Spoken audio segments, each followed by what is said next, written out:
সবাইকে আবারও শুভেচ্ছা জানাচ্ছি আমাদের জিপিপিএসএন এর এই সেমিনারে। আজকে আমরা একটু ডিফারেন্ট ফ্লেভারে আছি এবং ডিফারেন্ট ভাবে আমাদের আয়োজনটা করেছি অনেকদিন পর, প্রায় 1 মাস পর, দীর্ঘ বিরতির পর। সবাইকে শুভেচ্ছা জানাচ্ছি। এখানে বিভিন্ন বিশ্ববিদ্যালয়ের শিক্ষকরা আছেন এবং আছেন আরো ছাত্রছাত্রীবৃন্দ। এবং আজকে আমরা যেটা করছি যে আমাদের একটা নতুন সেশন আমরা অ্যাড করতে যাচ্ছি, যে প্যানেল ডিসকাশন। এবং এটা বলা যেতে পারে যে এটা একটা যাত্রা শুরু এবং হচ্ছে রিসার্চ মেথোডোলজি নিয়ে। এবং হচ্ছে যে আজকে আমরা আমাদের মাঝে পেয়েছি তিনজন অ্যানথ্রোপোলজিস্টকে আমাদের সাথে। এবং প্রথমে আছেন যাকে আপনারা সবাই চিনেন, প্রফেসর ডক্টর জহির আহমেদ। উনি জাহাঙ্গীরনগর বিশ্ববিদ্যালয়ের অ্যানথ্রোপোলজি বিভাগের প্রফেসর হিসেবে আছেন। আমাদের মাঝে আছেন ফাতেমা বাশার, তিনি অ্যাসিস্ট্যান্ট প্রফেসর জগন্নাথ বিশ্ববিদ্যালয়, এবং আছেন মাসুদ রানা, তিনিও সহকারী অধ্যাপক জাহাঙ্গীরনগর বিশ্ববিদ্যালয়ে আছেন অ্যানথ্রোপোলজি বিভাগে। আমি তাদের সবাইকে আন্তরিক শুভেচ্ছা জানাচ্ছি আমাদের মাঝে উপস্থিত হওয়ার জন্য। এবং আজকে আমাদের প্যানেলের যে ডিসকাশন, সেটার বিষয় হচ্ছে যে navigating political research in Bangladesh. তো এখানে আমরা যে জিনিসটা করব আজকে, আমরা আসলে দুটো জিনিস এখানে আসবে। একটা হচ্ছে যে অ্যানথ্রোপোলজিস্টরা যে পলিটিক্যাল যে রিসার্চের বিষয়টা আছে, যে ইন্টারডিসিপ্লিনারি যে বিষয়গুলো আছে, সেই জিনিসগুলোকে কিভাবে দেখে।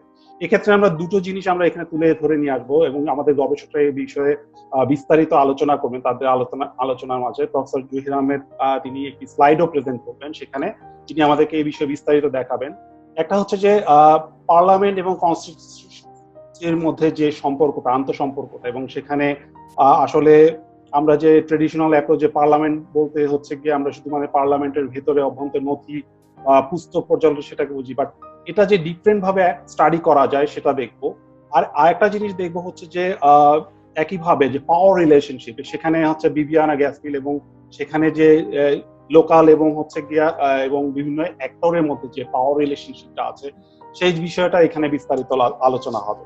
তো আমি এ বিষয়ে প্রথমে এত দীর্ঘায়িত বক্তব্য না রেখে আমি প্রথমে চলে যাচ্ছি প্রফেসর জহির আহমেদের কাছে। তিনি আমাদেরকে তার স্লাইডের মাধ্যমে এই বিষয়ে তাদের গবেষণা বিষয়ে আমাদেরকে একটা বিস্তারিত ধারণা দিবেন। তারপরে আমরা বিভিন্ন কোশ্চেন এবং অ্যান্সারে আমরা চলে যাব। তো আমি প্রফেসর জহির আহমেদকে অনুরোধ জানাচ্ছি তার সংক্ষিপ্ত যে প্রেজেন্টেশন আছে সেটা উপস্থাপন করার জন্য, একটা ব্যাকগ্রাউন্ডটাও আমাদেরকে দেওয়ার জন্য। ধন্যবাদ সবাইকে। আমি এই ওয়েবিনারে কয়েকবার এসেছি এর আগে, আমাকে আমন্ত্রণ জানানোর জন্য। এবং আমার দুজন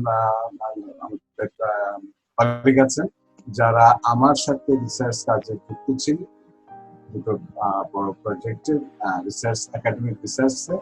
তো সেটা নিয়ে আজকে আমরা আলোচনাটা করবো। এটা একদম ভারী কি কোনো একাডেমিক ডিসকাশন সেরকম কিছু না। আমরা ইনফর্মাল ওয়েতে কিছু বিষয় শেয়ার করবো। যারা গবেষক আছেন, আমাদের শিক্ষার্থীরা আছেন, তাদের যদি কোনো প্রশ্ন থাকে সেটা আমাদেরকে বলবেন। আমি শুরু থেকে একটু বলি যে স্লাইড বেশি না, সামান্য কিছু স্লাইড আমি ইন্ট্রোডিউস করবো। প্রথমে বলে রাখি যে আমরা তিনজন গবেষক অ্যানথ্রোপোলজিস্ট, এবং আমাদের সাথে আরেকজন গবেষক ছিলেন ডক্টর পেট্রি গার্টনার, যিনি লন্ডন স্কুল অফ ইকোনমিক্স অ্যানথ্রোপোলজির প্রফেসর। উনি যুক্ত ছিলেন। আমাদের একটা কোলাবোরেটিভ রিসার্চ এবং সেটা গ্লোবাল কনটেক্সটে বাংলাদেশ সহ অন্যান্য দেশের সাথে আমরা যুক্তভাবে কাজগুলো করি।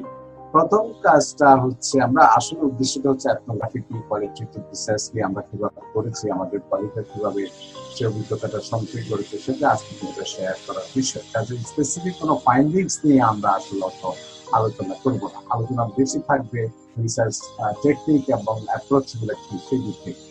তো এথনোগ্রাফি এটা নৃবিজ্ঞানের একটা হার্ট বলা হয়। অ্যানথ্রোপোলজিস্টের জন্য এথনোগ্রাফিক স্টাডি বা কোয়ালিটেটিভ স্টাডি যদি করি, সেটাকে নিয়ে আমরা আলোচনা করি।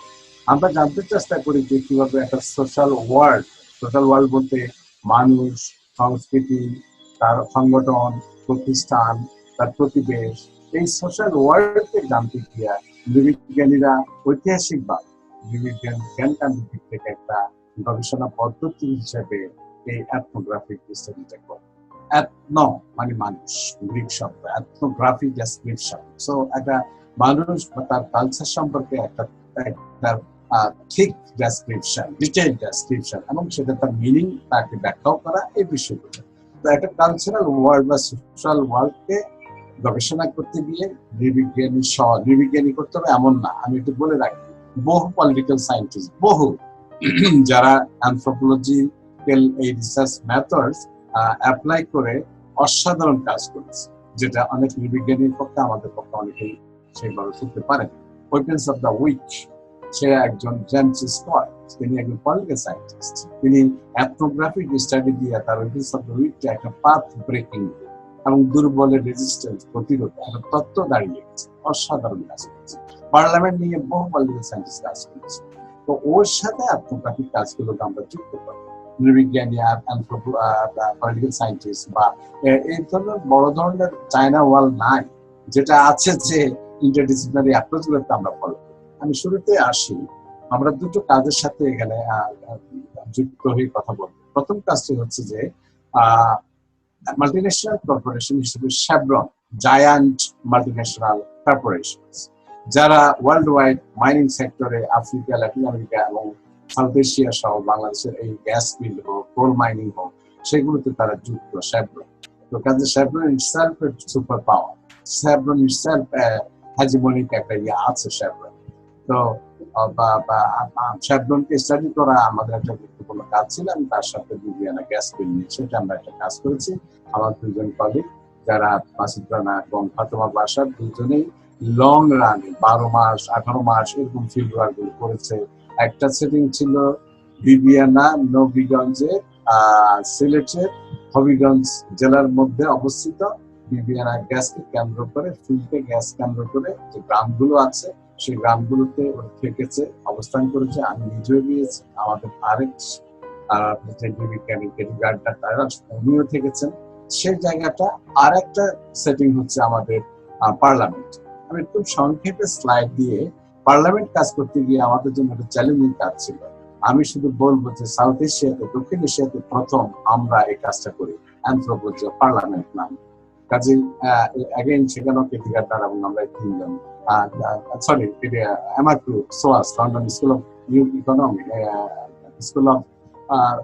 ইকোনমিক্স, সেটা ছিল আমাদের বিবিয়ানা গ্যাস ফিল্ডে। আর লন্ডনের SOAS, department of sociology and anthropology, তার সাথে আমরা যুক্ত ছিলাম।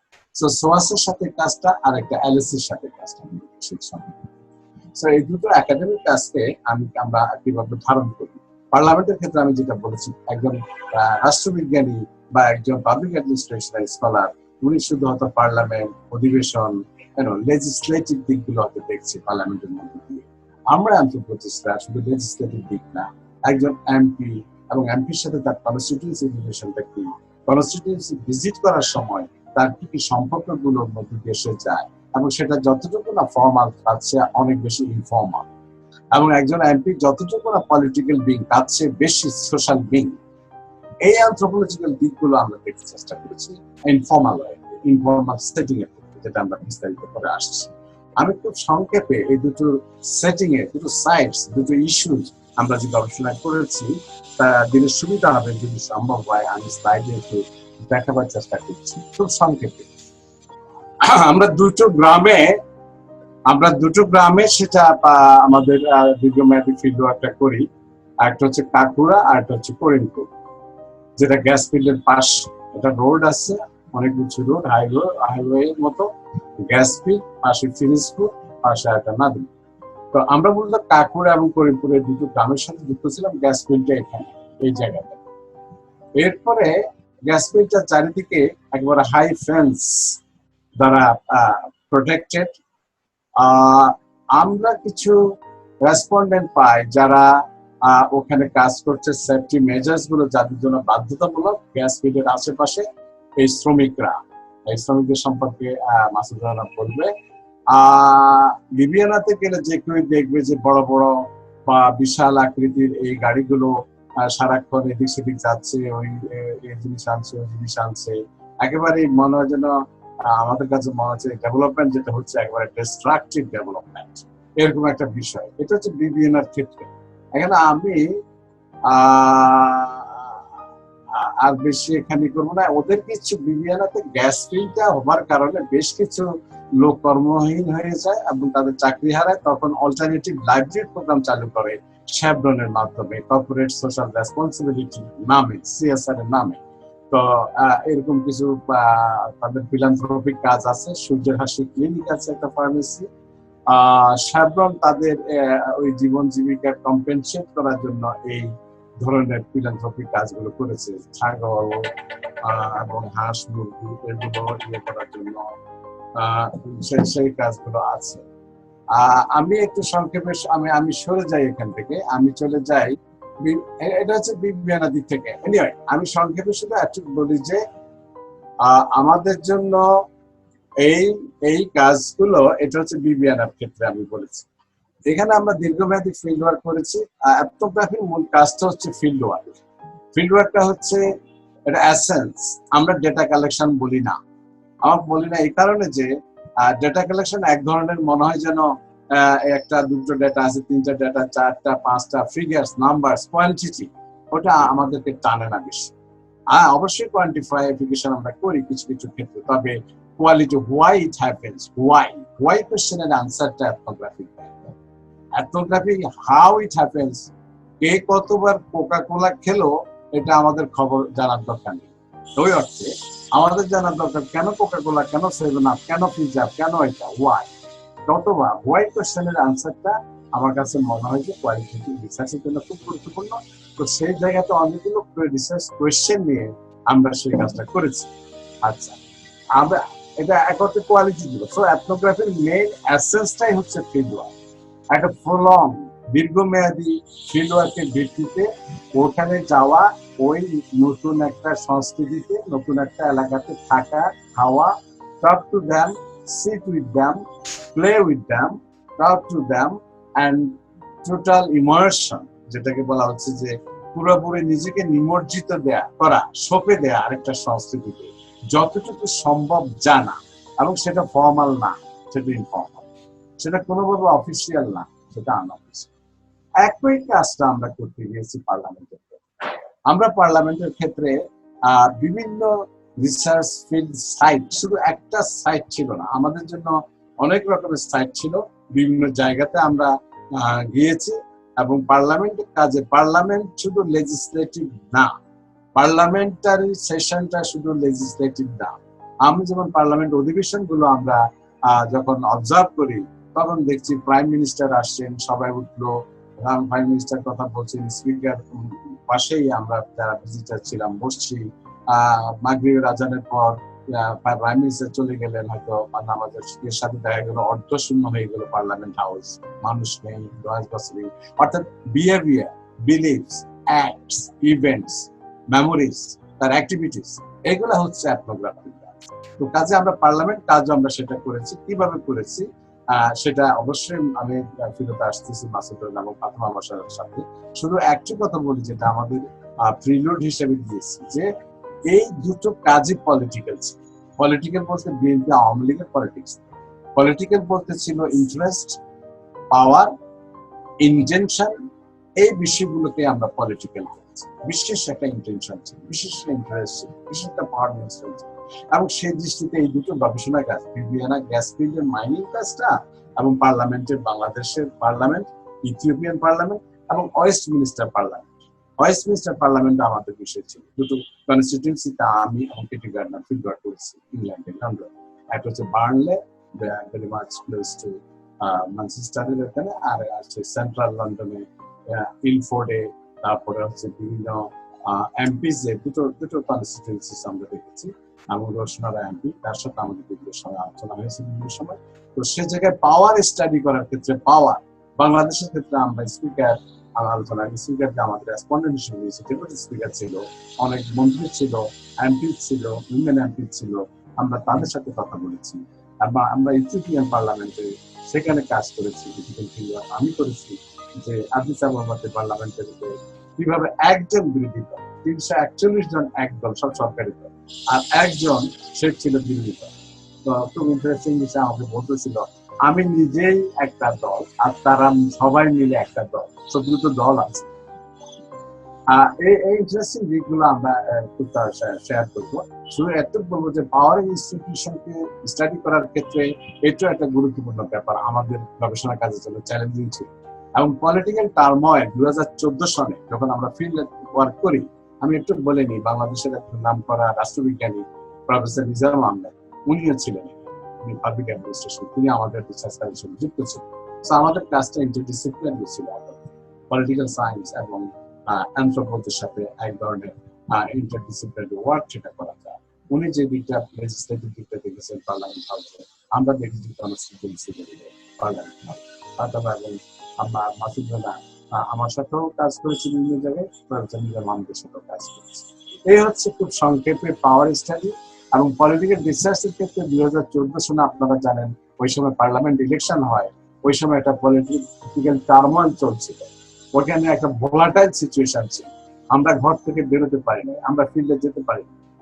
মলোটভ ককটেল এসে পড়ছে গাড়ির ভিতরে, বাসের ভিতরে, গাড়ি জ্বালায় দিচ্ছে। আমি ওই কাজগুলো যখন হচ্ছিল তখন আমরা আমাদের জন্য, আমি একটা স্লাইডটা দেখাই খুব সংক্ষেপে, একটা ভোলাটাইল পলিটিক্যাল সিচুয়েশনের মধ্যে আমরা গেছি, আমরা মাঠে ফিল্ড ওয়ার্ক করতে যাইনি, কিন্তু এথনোগ্রাফিক স্টাডির একটা গুরুত্বপূর্ণ জায়গা।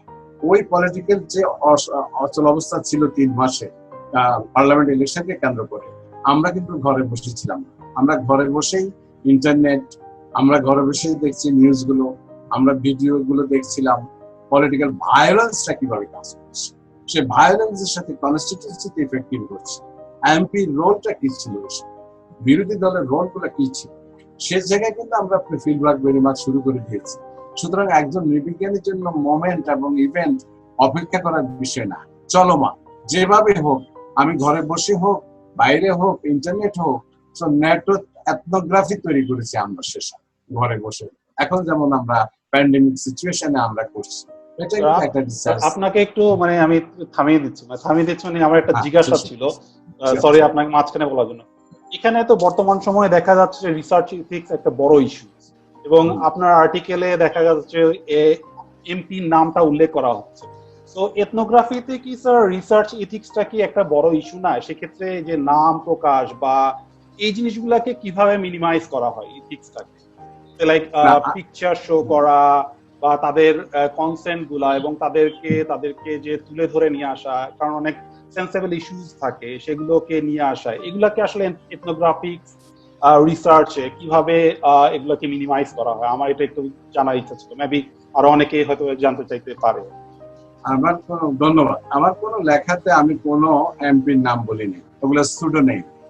আচ্ছা, আমরা 6টা কনস্টিটিউয়েন্সিতে গিয়েছি, কোন কনস্টিটিউয়েন্সির নাম কোথাও উল্লেখ করিনি। আচ্ছা, তো একজন, এটা স্টুডেন্ট, এটা আমরা ছদ্ম নাম দিয়েছি। আচ্ছা আচ্ছা, মিস্টার অমুক, মিস্টার অমুক। হ্যাঁ, তো এটা নৃবিজ্ঞানীর ইথিক্যাল খুব ভালো প্রশ্ন। আমরা আমাদের জন্য ইথিক্যাল একটা পয়েন্ট হচ্ছে সবসময় আমাদেরকে এই রেসপন্সিবিলিটির জায়গাটাতে তার কোনো শুধু পার্লামেন্ট স্টাডি না, কোনো কাজেই আমাদের এটা উচিত হবে। ইভেন আমরা গ্রামের নামটাও আমরা ছদ্ম নাম দিই। একটা গ্রামের নামও আমরা ঝগড়াপুর একটা গ্রাম, হ্যাঁ, গরিবনগর, কিংবা কুমিল্লাতে যে ফুড কাজ করেছে বন্ধক গ্রাম, মর্টগেজ সবসময় সেখানে বন্ধক গ্রাম। আমি আমার পিএইচডি জায়গাতে আমি নাম দিয়েছি স্বাধীন গ্রাম। 71 সনে মুক্তিযুদ্ধের সময় সেখান থেকে স্বাধীনতা নিবেদন ছিল এবং গেরিলা যুদ্ধ শুরু হয়েছে, ওই জায়গাগুলোতে তারা স্বাধীন করেছে, ওটার নাম আমি স্বাধীন গ্রাম দিয়েছি, ওটা অন্য নাম ছিল। কাজে পার্লামেন্টের কাজ করতে কেউ এমনিতে পলিটিক্যালি সেন্সিটিভ, তারপরে আমরা কিন্তু ওই নামগুলো সযত্নে পরিহার করেছি।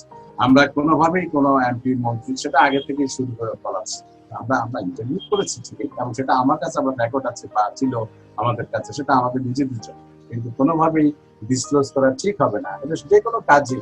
কারণ এটা কে, who has given you the authority to disclose their personal name বা তার পার্সোনাল ফিলিংস, সেটা আমাকে কেউ দেয় না। তো সেই জায়গাতে অবশ্যই আমাদেরকে পরিষ্কার থাকতে হবে, স্বচ্ছতা থাকতে হবে, কমিটমেন্ট থাকতে হবে। কারণ আমি আদার পিপলের ওয়ার্ল্ড, আদার কালচারাল ওয়ার্ল্ড আমি ইন্টারভিউ দিলাম, নো, আমরা সবসময় আমরা পারমিশন নিয়েছি। আমি সবসময় আমরা ছবি তুলবো কিনা, গোপনে কোনো রেকর্ডিংও করিনি, নেভার। তো এটা আমরা রিসার্চ মেথোডলজিতে আছে। আমি স্যার এখানে কি আরেকটা জিনিস, সেটা হচ্ছে যে ধরেন আপনার কি কোনো পার্টিসিপেন্ট কনসেন্ট ফর্ম কি থাকে, যে যে যখন আপনি তার থেকে একটা মানে কনসেন্ট নিচ্ছেন, এটা কি ওরাল কনসেন্ট নাকি হচ্ছে কোনো রিটেন কোনো কনসেন্ট থাকে যে আমি এই যে আপনার নামটা আমি প্রকাশ করবো না, এবং এটা কনসেন্ট, এবং যদি আমি করি আপনি আমার প্রতি লিগালি ব্যবস্থা নিতে পারবেন, তাহলে সেই কনসেন্টটা স্যার কিভাবে নেওয়া হয় সেটা যদি একটু বলেন তাহলে আমার ছাত্ররা জানতে পারবে। এটা নির্ভর করছে আমরা কাদের, আমরা কনসেন্ট গুলা নেওয়ার কি কি ওয়ে আছে। এটা নির্ভর করছে আমরা কাদের মধ্যে গবেষণা করছি। আমাদের গরিব মানুষগুলো, যারা কৃষক, যারা এথনিক মাইনরিটিস, আমরা প্রয়োজনও বোধ করি না, আমি বলতে আমরা বলতে গবেষকরা বলছি, প্লুরাল সেন্সে বলছি, যে আমরা ছবি তুলে দিলাম, ছবি উঠে দিলাম, তাদের সাথে কথা বললাম, যখন তখন তারা অ্যাভেলেবল কৃষকের পরিবারে, সেটা আমরা এমপিদের ক্ষেত্রে করে পারি না। এমপিদেরকে ইন্টারভিউ করতে গিয়ে মাসাধিক সময় আমাদের অপেক্ষা করতে হয়েছে। মাসুদ এবং বলবে আমরা অপেক্ষা করতে হচ্ছে। তো সেই জায়গায় ওই এমপি মহোদয় বা মন্ত্রী ওনাদেরকে বলছে আপনাদের কোর্ট করবো, আপনাদের নামটা নিয়ে থাকবে, এটা আমাদের তাদের কথা বলছে। এবং এই কথাটা একজন গরিব মানুষকে কৃষককে বলা উচিত। একজন এত মাইনরিটিস বলছে আপনি যা বলতেছেন তা আমার সাথে আপনার, আমি শিখার জন্য এসেছি, আমি আপনার থেকে আপনার কথাগুলো আমার যদি হয় আমি লিখবো, যদি অনুমতি দেন, আমার পড়ালেখার কাজে লাগবে, সেজন্য আমি আসছি। কাজে এই অনুমতিটা অবশ্যই নেওয়াটা জরুরি। সেটা হয়তো ভিন্ন রকমের প্রেক্ষাপটে ভিন্ন গবেষকদের গবেষিত জনগোষ্ঠীর উপর নির্ভর করছে। সেটা আমরা ইভেন রেকর্ড করতে গেলে, ইভেন পিকচার তুমি যেটা বলেছো, সেটা ছবি নিতে গেলেও এবং সেটা প্রকাশ করার ক্ষেত্রে সেই জায়গাগুলোতে আমাদের অবশ্যই এই এথিক্সটা মেনটেন করতে হবে। আপনার কাছে আমি আবার পরে আসছি। আমি এখন মাসুদ রানা এবং হচ্ছে ফাতেমা বাশার দুজনের কাছে একই প্রশ্ন করতে চাচ্ছি। প্রথমত হচ্ছে যে আপনারা দুজন এই গবেষণাতে বিশেষ করে যে পাওয়ার রিলেশনশিপের যে গবেষণা হচ্ছে বিবিয়ানা গাছফিল্ডে, এটাতে কিভাবে ইনভলভ হলেন? আর আপনারা জানেন, আপনারা যেহেতু কাজ করেছেন, যে এথনোগ্রাফি করতে গেলে হচ্ছে গিয়ে একটা সেট আপ তৈরি করতে হয়, অর্থাৎ ওই এলাকায় গিয়ে একটা নিজস্ব একটা জায়গা তৈরি করতে হয় ডেটা কালেকশনের জন্য। সেই স্টেজটা আপনারা কিভাবে তৈরি করেছেন, সেটার ব্যাকগ্রাউন্ড যদি আমাদেরকে একটু ব্যাখ্যা করেন তাহলে খুব আমাদের অডিয়েন্সটা খুব মাসুদ রানা প্রথমে। ধন্যবাদ সাকিব ভাই, সবাইকে ধন্যবাদ। আপনি শুনতে পাচ্ছেন? হ্যাঁ হ্যাঁ। আচ্ছা, প্রথমত একটু বলে নেই যে বিবিয়ানা গ্যাসফিল্ড, স্যার এটা একটা সংক্ষিপ্ত পরিচিতি দেওয়ার চেষ্টা করলেন। সংক্ষেপে বলা যায় এটা বাংলাদেশের দ্বিতীয় বৃহত্তম গ্যাসফিল্ড, এবং এই গ্যাসফিল্ডকে কেন্দ্র করে আশেপাশের লাইভলিহুড, বিশেষ করে দুটো গ্রাম করিমপুর এবং কাকুরাতে আমাদের আসলে এথনোগ্রাফির কাজ করতে যাওয়া এবং সেই কাজটা করা। এবং সেই কনটেক্সটে আমি একটু বলি, 2008-09 এই বছরটাতে আমরা কাজটা করি আসলে। তো সেখানে এথনোগ্রাফি ওয়ার্ক করতে গেলে আমাদের আসলে আমি মনে করি তিনটা বিষয় এখানে গুরুত্বপূর্ণ হয়ে দাঁড়ায়। সেটা হচ্ছে রিলেটিং, ইন্টারপ্রেটিং এবং রিপ্রেজেন্টিং। রিলেট করতে পারা মানে সোশ্যাল ওয়ার্ল্ড এবং পলিটিক্যাল ওয়ার্ল্ড দুইটাকে রিলেট করতে পারা আমাদের জন্য গুরুত্বপূর্ণ। ইন্টারপ্রেট কিভাবে আমরা করতেছি, যে ডাটাগুলো আমরা নিচ্ছি, যে কনভারসেশন আমরা করছি, সেটা গুরুত্বপূর্ণ। এবং সবশেষে হচ্ছে রিপ্রেজেন্টেশন, যেটা আমাদের রাইটিং লাস্ট স্টেজে আসে।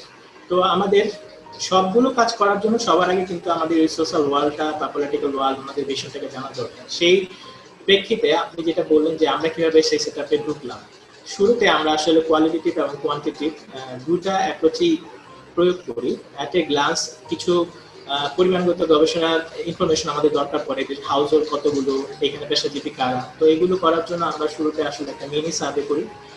তারপরে হচ্ছে পিআর এর কিছু টেকনিক ইউজ করি, transect work, social mapping, village mapping, এই সমস্ত করার মধ্য দিয়ে আমরা আসলে ওই গ্রাম সম্পর্কে ধারণা লাভ করার চেষ্টা করি। পরবর্তীতে আমরা ওই গ্রামে নিজেদেরকে ইন্ট্রোডিউস হই আসলে। ইনফ্যাক্ট ইন্ট্রোডিউস হওয়ার ক্ষেত্রে আমরা নানা ধরনের অভিজ্ঞতার মুখোমুখি হই। প্রথমত ওইখানে যারা শেভরন আমাদের আসলে গবেষণা একটা পার্ট ছিলেন, এবং পাশাপাশি ওই লোকাল পিপল যারা ওই গ্রামগুলোতে বসবাস করছেন তারাও ছিলেন। ফলে দুই পক্ষের কাছে আমাদের উপস্থিতি এক ধরনের, ওনাদের কাছে নানা ধরনের প্রশ্ন রেজ করে যে আমরা কোন পক্ষ হয়ে কথা বলতে আসছি কিনা। শেভরনরা মনে করতেছে আমরা কাদের হয়ে কথা বলতে আসছি, লোকাল পিপলরা মনে করছে যে আমাদের আসলে কোনো ধরনের অবস্থান আছে কিনা, আমরা শেভরনের হয়ে বা সরকারের হয়ে কথা বলতে আসছি কিনা। সেক্ষেত্রে আমাদের নিজেদের আইডেন্টিটি, আমাদের নিজেদের রিসার্চের এইম, আমাদের অবজেক্টিভস গুলো ওনাদের কাছে আমাকে পরিষ্কার করতে হয় শুরুতে। এবং আমাদের ঢোকার ক্ষেত্রে যে অভিজ্ঞতাগুলোর মুখোমুখি হয়ে, এখানে ভিতর বাড়ি বাহির বাড়ি বলে একটা কনসেপ্ট আছে, আমরা জানি সিলেট অঞ্চল, হবিগঞ্জ অঞ্চলে এটা বেশি লক্ষ্য করা যায়।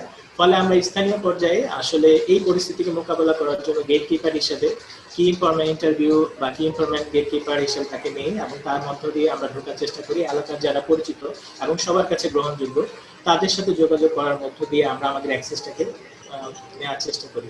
এছাড়া মেথোডোলজির জায়গা থেকে আমরা পরবর্তী সময় interview, case study, household case study এবং এফজিডি এই সমস্ত মেথডগুলোর এবং অবজারভেশন, অবভিয়াসলি পার্টিসিপেন্ট অবজারভেশন, এই সমস্ত মেথডগুলো আমরা ইউজ করি।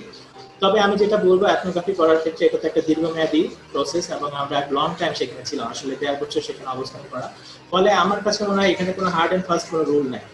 আমাদের আসলে পরিস্থিতির উপর নেচার অফ দ্য রিসার্চ, মানে আমাদের রিসার্চের নেচারটা কি, আমরা কি পেতে চাই, আমরা চাই যথাযথ তথ্যগুলো বাস্তব চিত্রটা তুলে নিয়ে আসতে, what is going on, in fact যেটা করতেছে সেটাকে আমরা তুলে ধরতে চাই। ফলে আমাদের কি হয়, এখানে আসলে কোনো টাইম কনজিউমের কোনো বিষয় না যে সকালে আমি যাব তথ্যগুলো নিয়ে, অনেক ক্ষেত্রে আসলে এটা সম্ভব হবে। তো আমাদের ক্ষেত্রে যেটা ইনফর্মাল ওয়েতে আমাদের আঘাত হয়েছে অনেক কিছু। আমাদের ধরেন আমি বলতে পারি আমাদের কাছারি ঘর, যেটা আমার লিভিং প্লেস ছিল, আমি এখানে ঘর ভাড়া নিয়ে থাকি যেহেতু 1.5 বছরের সময় এখানে স্টে করতে হয়। তারপর সুপারি তলা, তারপর টি স্টল গুলো, বান্দের বাজার বলে একটা বাজার আছে, সে বাজার। তো এই যে সমস্ত জায়গাগুলোতে মানুষের সমাগম হয়, জনসমাগম ঘটে, সেই সমস্ত জায়গাগুলোকে আগে নিজেদের ইউজ করা, তাদেরকে পরিচিত করানো এবং ওই এলাকার যে ইভেন্ট গুলো ঘটতেছে, আমরা জানি ইভেন্ট গুলো সময় ধরে ঘটে না, হ্যাঁ, নানা সময় করতে পারে। দেখা গেল রাত 11টার দিকে, 10টার দিকে একটা মিটিং হচ্ছে, আমরা চলে যাচ্ছি। ফলে এখানে টাইম বাউন্ডারির কোনো বিষয় ছিল না। এবং আমি যেটা এথনোগ্রাফি করার ক্ষেত্রে যেটা আমি বলবো যে পার্সোনালি এখানে খাতা কলম দিয়ে নিয়ে রেকর্ডার নিয়ে গিয়ে রেকর্ড করা এবং সেখানে তথ্য নেওয়া, এটা আসলে ওই গ্রামের মানুষজন ওইভাবে অ্যাকসেপ্ট করতে পারছিল না।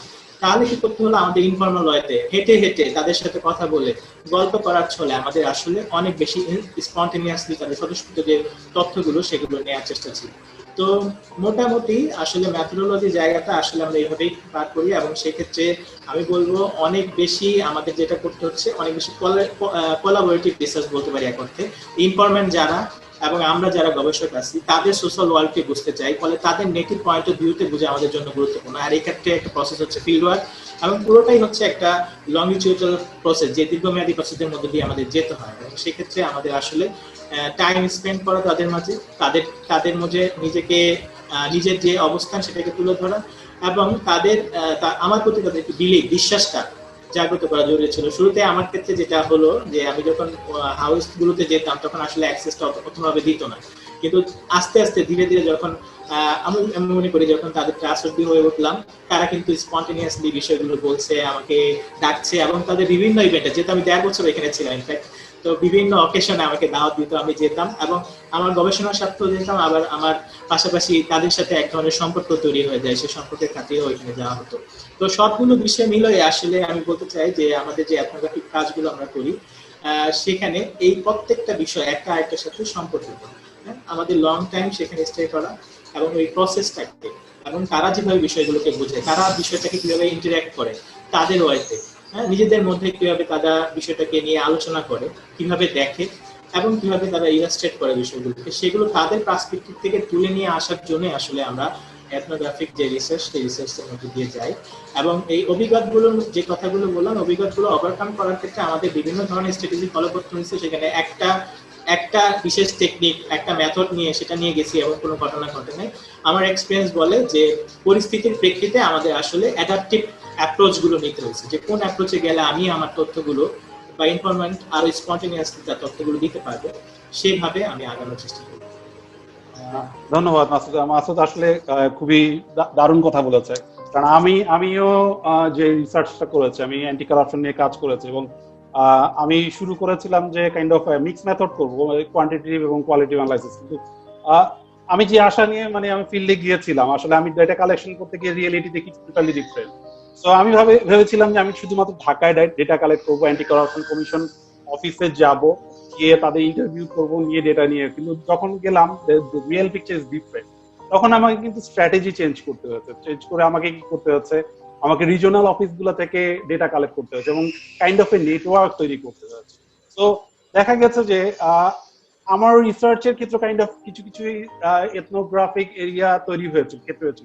তো আসলে রিসার্চটাকে এক জায়গায় আসলে সীমাবদ্ধ করে রাখা যায় না। মাসুদের কথা থেকে অনেকটা সেটা উঠে আসছে। আমি এখন ফাতেমা বাশারের কাছে জানতে, আমি তার অভিজ্ঞতা এবং তার ক্ষেত্রটা আমি একইভাবে জানতে চাই।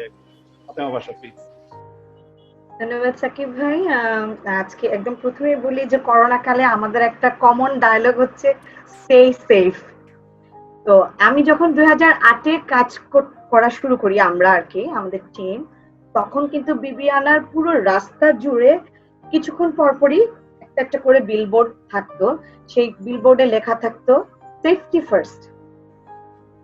এখন এই কথাটা বলার মানে হচ্ছে এটা কিন্তু আমার অবজারভেশন যে আমি রাস্তায় কি দেখতে দেখতে যাচ্ছি। আমি প্রথমেই বলে নিতে চাই, যে কোনো গবেষণা যখন একজন গবেষক শুরু করেন, তার গবেষণার শুরুর সাথে সাথে যেটা যুক্ত হয় সেটা হচ্ছে তার পর্যবেক্ষণ। এখন এই পর্যবেক্ষণ কিন্তু গবেষণাকে একটা হচ্ছে যে তার মানে বড় একটা গোলে নিয়ে যায়, যে আসলে আমি কি দেখতে চাচ্ছি, কিভাবে দেখতে চাচ্ছি, কাদের মাধ্যমে দেখতে চাচ্ছি, এবং আমার আউটকামটা কি, সেই আউটকামটাকে আমি আবার কতভাবে হচ্ছে ডিসেমিনেট করব। যাই হোক, বিবিআনা গ্যাস ফিল্ডের যে এলাকাটা, সেই এলাকাতে আপনার হচ্ছে প্রজন্ম থেকে প্রজন্মান্তরে কৃষিজ কাজ চলতো। সেই কৃষিজ ক্ষেত্রে একটা বড় পরিমাণ জমি সরকার অ্যাকোয়ার করে হচ্ছে গ্যাস ফিল্ড স্থাপনের জন্য।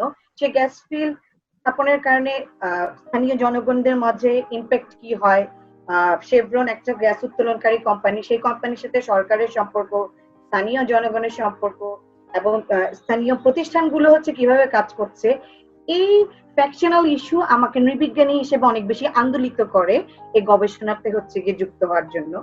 তো সেই জায়গা থেকে আমি যখন প্রথম আমার গবেষণা এলাকা যাই, করিমপুর এবং কাকুরা, অলরেডি জয় স্যার আপনাদেরকে বলেছে, তখন আমি দেখলাম শুধু এই ব্যক্তিটা আসলে গ্রামে যায়নি, সেই ব্যক্তির সাথে তার অনেকগুলো আত্মপরিচয়ও এন্ট্রি করেছে।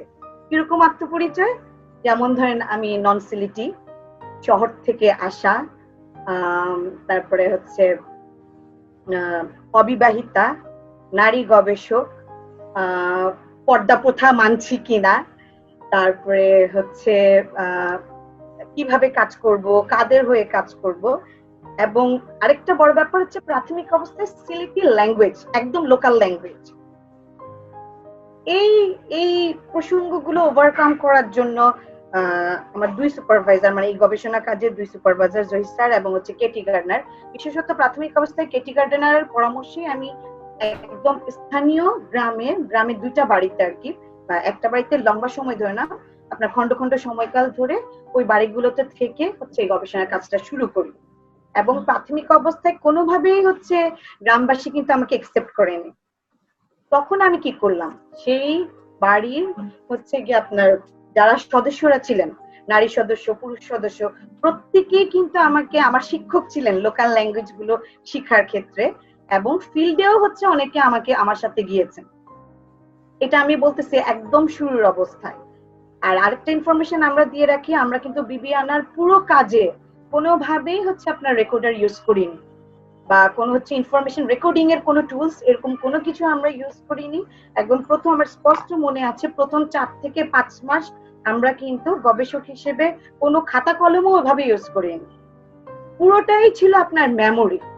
তার মানে হচ্ছে গবেষকের জন্য মেমোরি, তারপর হচ্ছে যে আপনার মেমোরাইজ করতে পারার দক্ষতা অর্জন করা, এবং সেটাকে হচ্ছে নোট, মানে ডিটেলস নোট ওই মুহূর্তে না করেও ফিল্ড নোট যেটাকে আমরা বলি, কিছু কিছু শব্দ লিখে এনে আপনার তড়িৎ বাড়ি ফেরার পরে বা তার স্টেশনে ফেরার পরে লিখে ফেলতে পারার দক্ষতা অর্জন কিন্তু খুবই জরুরি একটা গবেষণা মানে গবেষণা শুরুর ক্ষেত্রে বা পুরো গবেষণা কালে আর কি।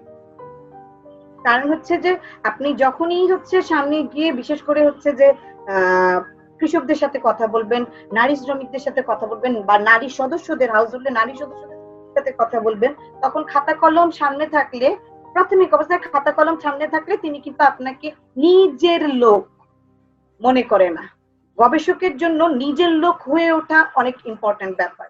বিকজ আপনি যদি সেন্সিটিভ ইনফরমেশন নিতে চান, যতক্ষণ পর্যন্ত আপনি নিজের লোক হয়ে উঠবেন না, আমরা আসলে কতটুকু নিজের লোক হয়ে উঠতে পারি সেটা ভিন্ন প্রসঙ্গ, কিন্তু সেই নিজের লোক যতক্ষণ সে আপনাকে মনে করবে না, ততক্ষণ পর্যন্ত কোনোভাবে আপনি sensitive issue as well as আপনার হচ্ছে যে আপনার মূল যে ফোকাস সেটা কিন্তু আপনার আসবে না। যাই ৩-৪ মাস পরে যখন আমরা বারে বারে একটা প্রশ্ন, যেমন আমার সমস্ত তথ্য প্রদানকারীদের ছিল যে আমি কি শেভরনের লোক নাকি হচ্ছে, যেহেতু কেটি গার্ডনারের সাথে আমাদের পুরো কাজের লিঙ্ক আপ ছিল, কোনো সাদা চামড়ার লোক, তাহলে যদি সেরকম হয় তাহলে আমরা কিভাবে আসলে, তাদের তো কোনো উপকার হচ্ছে না, তথ্য প্রদানকারীদের তো কোনো উপকার হচ্ছে না, তারা কেন এই সময়টুকু ব্যয় করে আমাদের সাথে কথা বলবে? ফলত আমাকে কিন্তু বারে বারে তাদেরকে বুঝাতে হয়েছে যে আমি তাদেরকে একেবারে মানিটারি কোনো হচ্ছে বেনিফিট দিতে পারবো না, এবং এই তথ্য তারা আমাকে দিবে সেটা সম্পূর্ণভাবে পড়াশোনার কাজে ব্যবহার করা হবে, গবেষণার কাজে ব্যবহার করা হবে এবং লিপিবদ্ধ হবে, এবং সমস্ত জায়গায় তাদেরকে স্পষ্ট করে বলা আছে কোথাও হচ্ছে যে আপনার নাম উল্লেখ হবে না, নাম উল্লেখ করা হবে। এরপরে বলি যে আমার ডাটা কালেকশন প্রসেসটা কি ছিল। একেবারেই পুরো কাজে আপনার ছিল ইনফর্মাল, মানে ডাটা কালেকশন পদ্ধতি, মানে মেথডস গুলো বেশিরভাগ সময় ওনারা রান্না করছেন, অথবা কৃষি ক্ষেত্রে কাজ করতেছেন, অথবা হচ্ছে যে আপনার চেভরনের যে কাঠটা তারের বেড়া দেওয়া ছিল সেই বেড়ার পাশে অনেক নারী শ্রমিকরা হচ্ছে তখন কাজ করতেন আর কি। সেই সময় মানে ওনাদের সময় উপযোগী যে ব্যবস্থা, তার মধ্যে থেকেই আমি সবসময় তথ্য সংগ্রহ করতাম ওনাদের কাছে। আবার অলরেডি মাসুদ বলে ফেলেছে আমরা কোনো নির্দিষ্ট টাইম ফ্রেম আসলে হচ্ছে যে ফলো করতে পারিনি। গবেষণা কাজে এটা সম্ভব না, আপনি ৯টা-৫টা জব না, এটা আসলে এটা হচ্ছে গিয়ে আপনার টাইমলেস হচ্ছে গিয়ে একটা বিষয়, যেখানে গবেষককে ফুল মাইন্ডসেট আপ নিয়ে আপনার ফিল্ডে থাকতে হয়, যে কোনো পরিস্থিতিতে, যে কোনো সময়, যে কোনো ভাবে আপনার তথ্য প্রদানকারীদের কাছ থেকে আপনি তথ্য নিতে হবে, বা ইভেন্টটাকে দেখাটাও কোনো কোনো ক্ষেত্রে মানে ইম্পর্টেন্ট থাকে। এবং আপনাকে আমি যেটা বলতেছিলাম যে পর্যবেক্ষণ, কারণ আপনি হচ্ছে কোনো ডেটা নিলেন, আমি একটু সাকিবের কথাটা বলছি। আমরা তো ইন জেনারেল এটা জানি, তোমার কি এক্সপেরিয়েন্সে এক্সাম্পল দেয়া যে নারী যে শ্রমিকেরা আছে তাদের সাথে কাজ করা, বা করিতে বা কাকুরায় নারীদের সাথে যে কাজ করে এই সম্পর্কে একটু এক্সাম্পল যদি বলা হয় তাহলে আর কি সুবিধা হয়।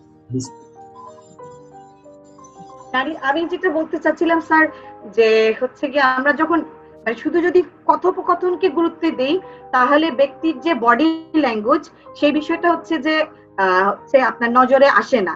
ফলত এই যে আমি বললাম যে নারী শ্রমিকদের সাথে কাজ, উদাহরণ হিসেবে আমি নারী শ্রমিকদের সাথে কাজ করার একটা ঘটনা বলতে পারি। আমি হয়তো জিজ্ঞেস করেছি যে আপনাদের সাথে সুপারভাইজারের সম্পর্ক কি, উনি হয়তো আমাকে একটা চিমটি কেটেছেন, এটা কিন্তু একটা বডি ল্যাঙ্গুয়েজ। এই চিমটি কাটার অর্থটা হচ্ছে সুপারভাইজারের সামনে তিনি হয়তো ওই প্রসঙ্গে কথাটা বলতে চাচ্ছেন না, পরবর্তীতে হয়তো একটা সময় বললেন যে বাসায় এসে কথা বলেন। এবং আরেকটা দেখলাম যে আপনার ল্যাঙ্গুয়েজের যে ব্যাপার, ল্যাঙ্গুয়েজ কিভাবে আসলে অথরিটেটিভ হয়ে ওঠে।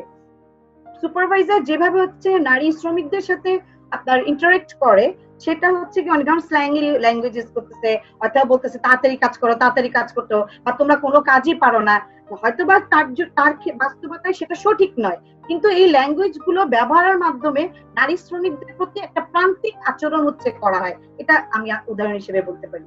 আচ্ছা, আমি আরেকটা জিনিস আপনার কাছে স্পেশালি জানতে চাই, সেটা হচ্ছে যে নারী গবেষক হিসেবে আপনি চ্যালেঞ্জের কথা বলেছেন, কিন্তু নারী গবেষক হিসেবে কোনো সুবিধা ছিল কি এথনোগ্রাফি করতে গিয়ে?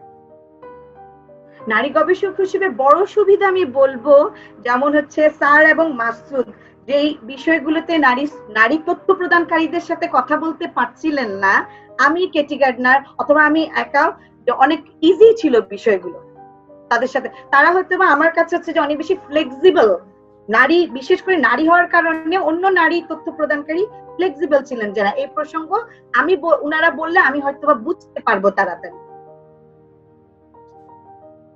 জহির স্যারের কাছে আমি, জহির স্যার বা যে কোনো গবেষকে এই প্রশ্নটা অ্যান্সার দিতে পারেন। স্যার, এথনোগ্রাফি করতে গিয়ে স্যার এবং যে জিনিসটা মনে হয়েছে এবং যে জিনিসটা আমরা দেখতে পাচ্ছি সেটা হচ্ছে যে একটা দীর্ঘমেয়াদী প্রক্রিয়া, তাই তো? দীর্ঘমেয়াদী প্রক্রিয়া যদি হয়, এখানে একটা বড় প্রবলেম হচ্ছে যে রিসার্চ ফান্ডিং। হ্যাঁ, সো অ্যাজ এ ইন্ডিপেন্ডেন্ট গবেষক আমি যদি এথনোগ্রাফিক রিসার্চ করতে চাই তাহলে আমার তো অনেক সীমাবদ্ধ রয়ে যায়, বা বাংলাদেশে তো এথনোগ্রাফিক রিসার্চের নিজস্ব ফান্ডিং অনেক সীমাবদ্ধ রয়ে যায়। তো এটা উত্তরণের ক্ষেত্রে কি কি করা যেতে পারে আপনার মনে হয় এথনোগ্রাফিক রিসার্চ? কারণ এথনোগ্রাফিক রিসার্চ দিয়ে more in depth, more accurate এবং মোর যেটাকে বলা যেতে একদম ভেতরে যে মনের কথা যেটা তুলে নিয়ে আসা সম্ভব। তো এটা করতে গেলে তো অনেক ফান্ডিং এর দরকার হয়, কারণ 1-1.5 বছর একটা জায়গায় থাকা এবং লাইক বাংলাদেশের মতো প্রেক্ষাপটে বাংলাদেশের মতো জায়গায় নিজস্ব ফান্ডিং দিয়ে রিসার্চ গুলো করা সম্ভব না। তো আপনার মতে তাহলে এই যদি বাংলাদেশে এই ধরনের রিসার্চ করতে হয় তাহলে কি করতে হবে? পলিসি রিলেটেড কি হতে পারে, পলিসি গুলো কি হতে পারে, বা গভর্নমেন্ট এই ক্ষেত্রে কি করতে পারে? একটা থ্যাংক ইউ, আমি শাকিলকে দেখতে পাচ্ছি। Shakil, thank you for joining us. একটা দুটো বিষয়, একটা হচ্ছে কমিশন রিসার্চ, ফরমাইশন রিসার্চ, আরেকটা হচ্ছে ইন্ডিপেন্ডেন্ট রিসার্চ। আমি খুব সম্প্রতি ক্যাবিনেট ডিভিশনে একটা কাজ করেছি ব্যুরোক্রেটদের আচরণ সম্পর্কে, হিউম্যান রিলেশন সম্পর্কে, যেটা সাকিবের দক্ষতা জায়গায়, NIS ন্যাশনাল ইন্টিগ্রিটি স্ট্র্যাটেজি। তো সেটা খুব হাই অফিসিয়ালস, টপ ব্যুরোক্রেটদের মধ্যে কাজ করা এবং top hierarchy. But I was so fortunate that government or cabinet division asked me to do an ethnographic research for the first time. Donor এবং Bangladesh government, আমি যতটুকু শুনেছি, ethnographic কাজ করতে চায় bureaucracy style. That is a good development. Good development. তো সেই জায়গায় I took it as challenge এবং ব্যুরোক্রেসি সম্পর্কে আমার আগ্রহ ছিল। আমি কথা বলেছি ইউএনও, ডিসি সাহেব, এসপি সাহেব এবং ক্যাবিনেট ডিভিশন এবং সচিবালয়ে অন্যান্য।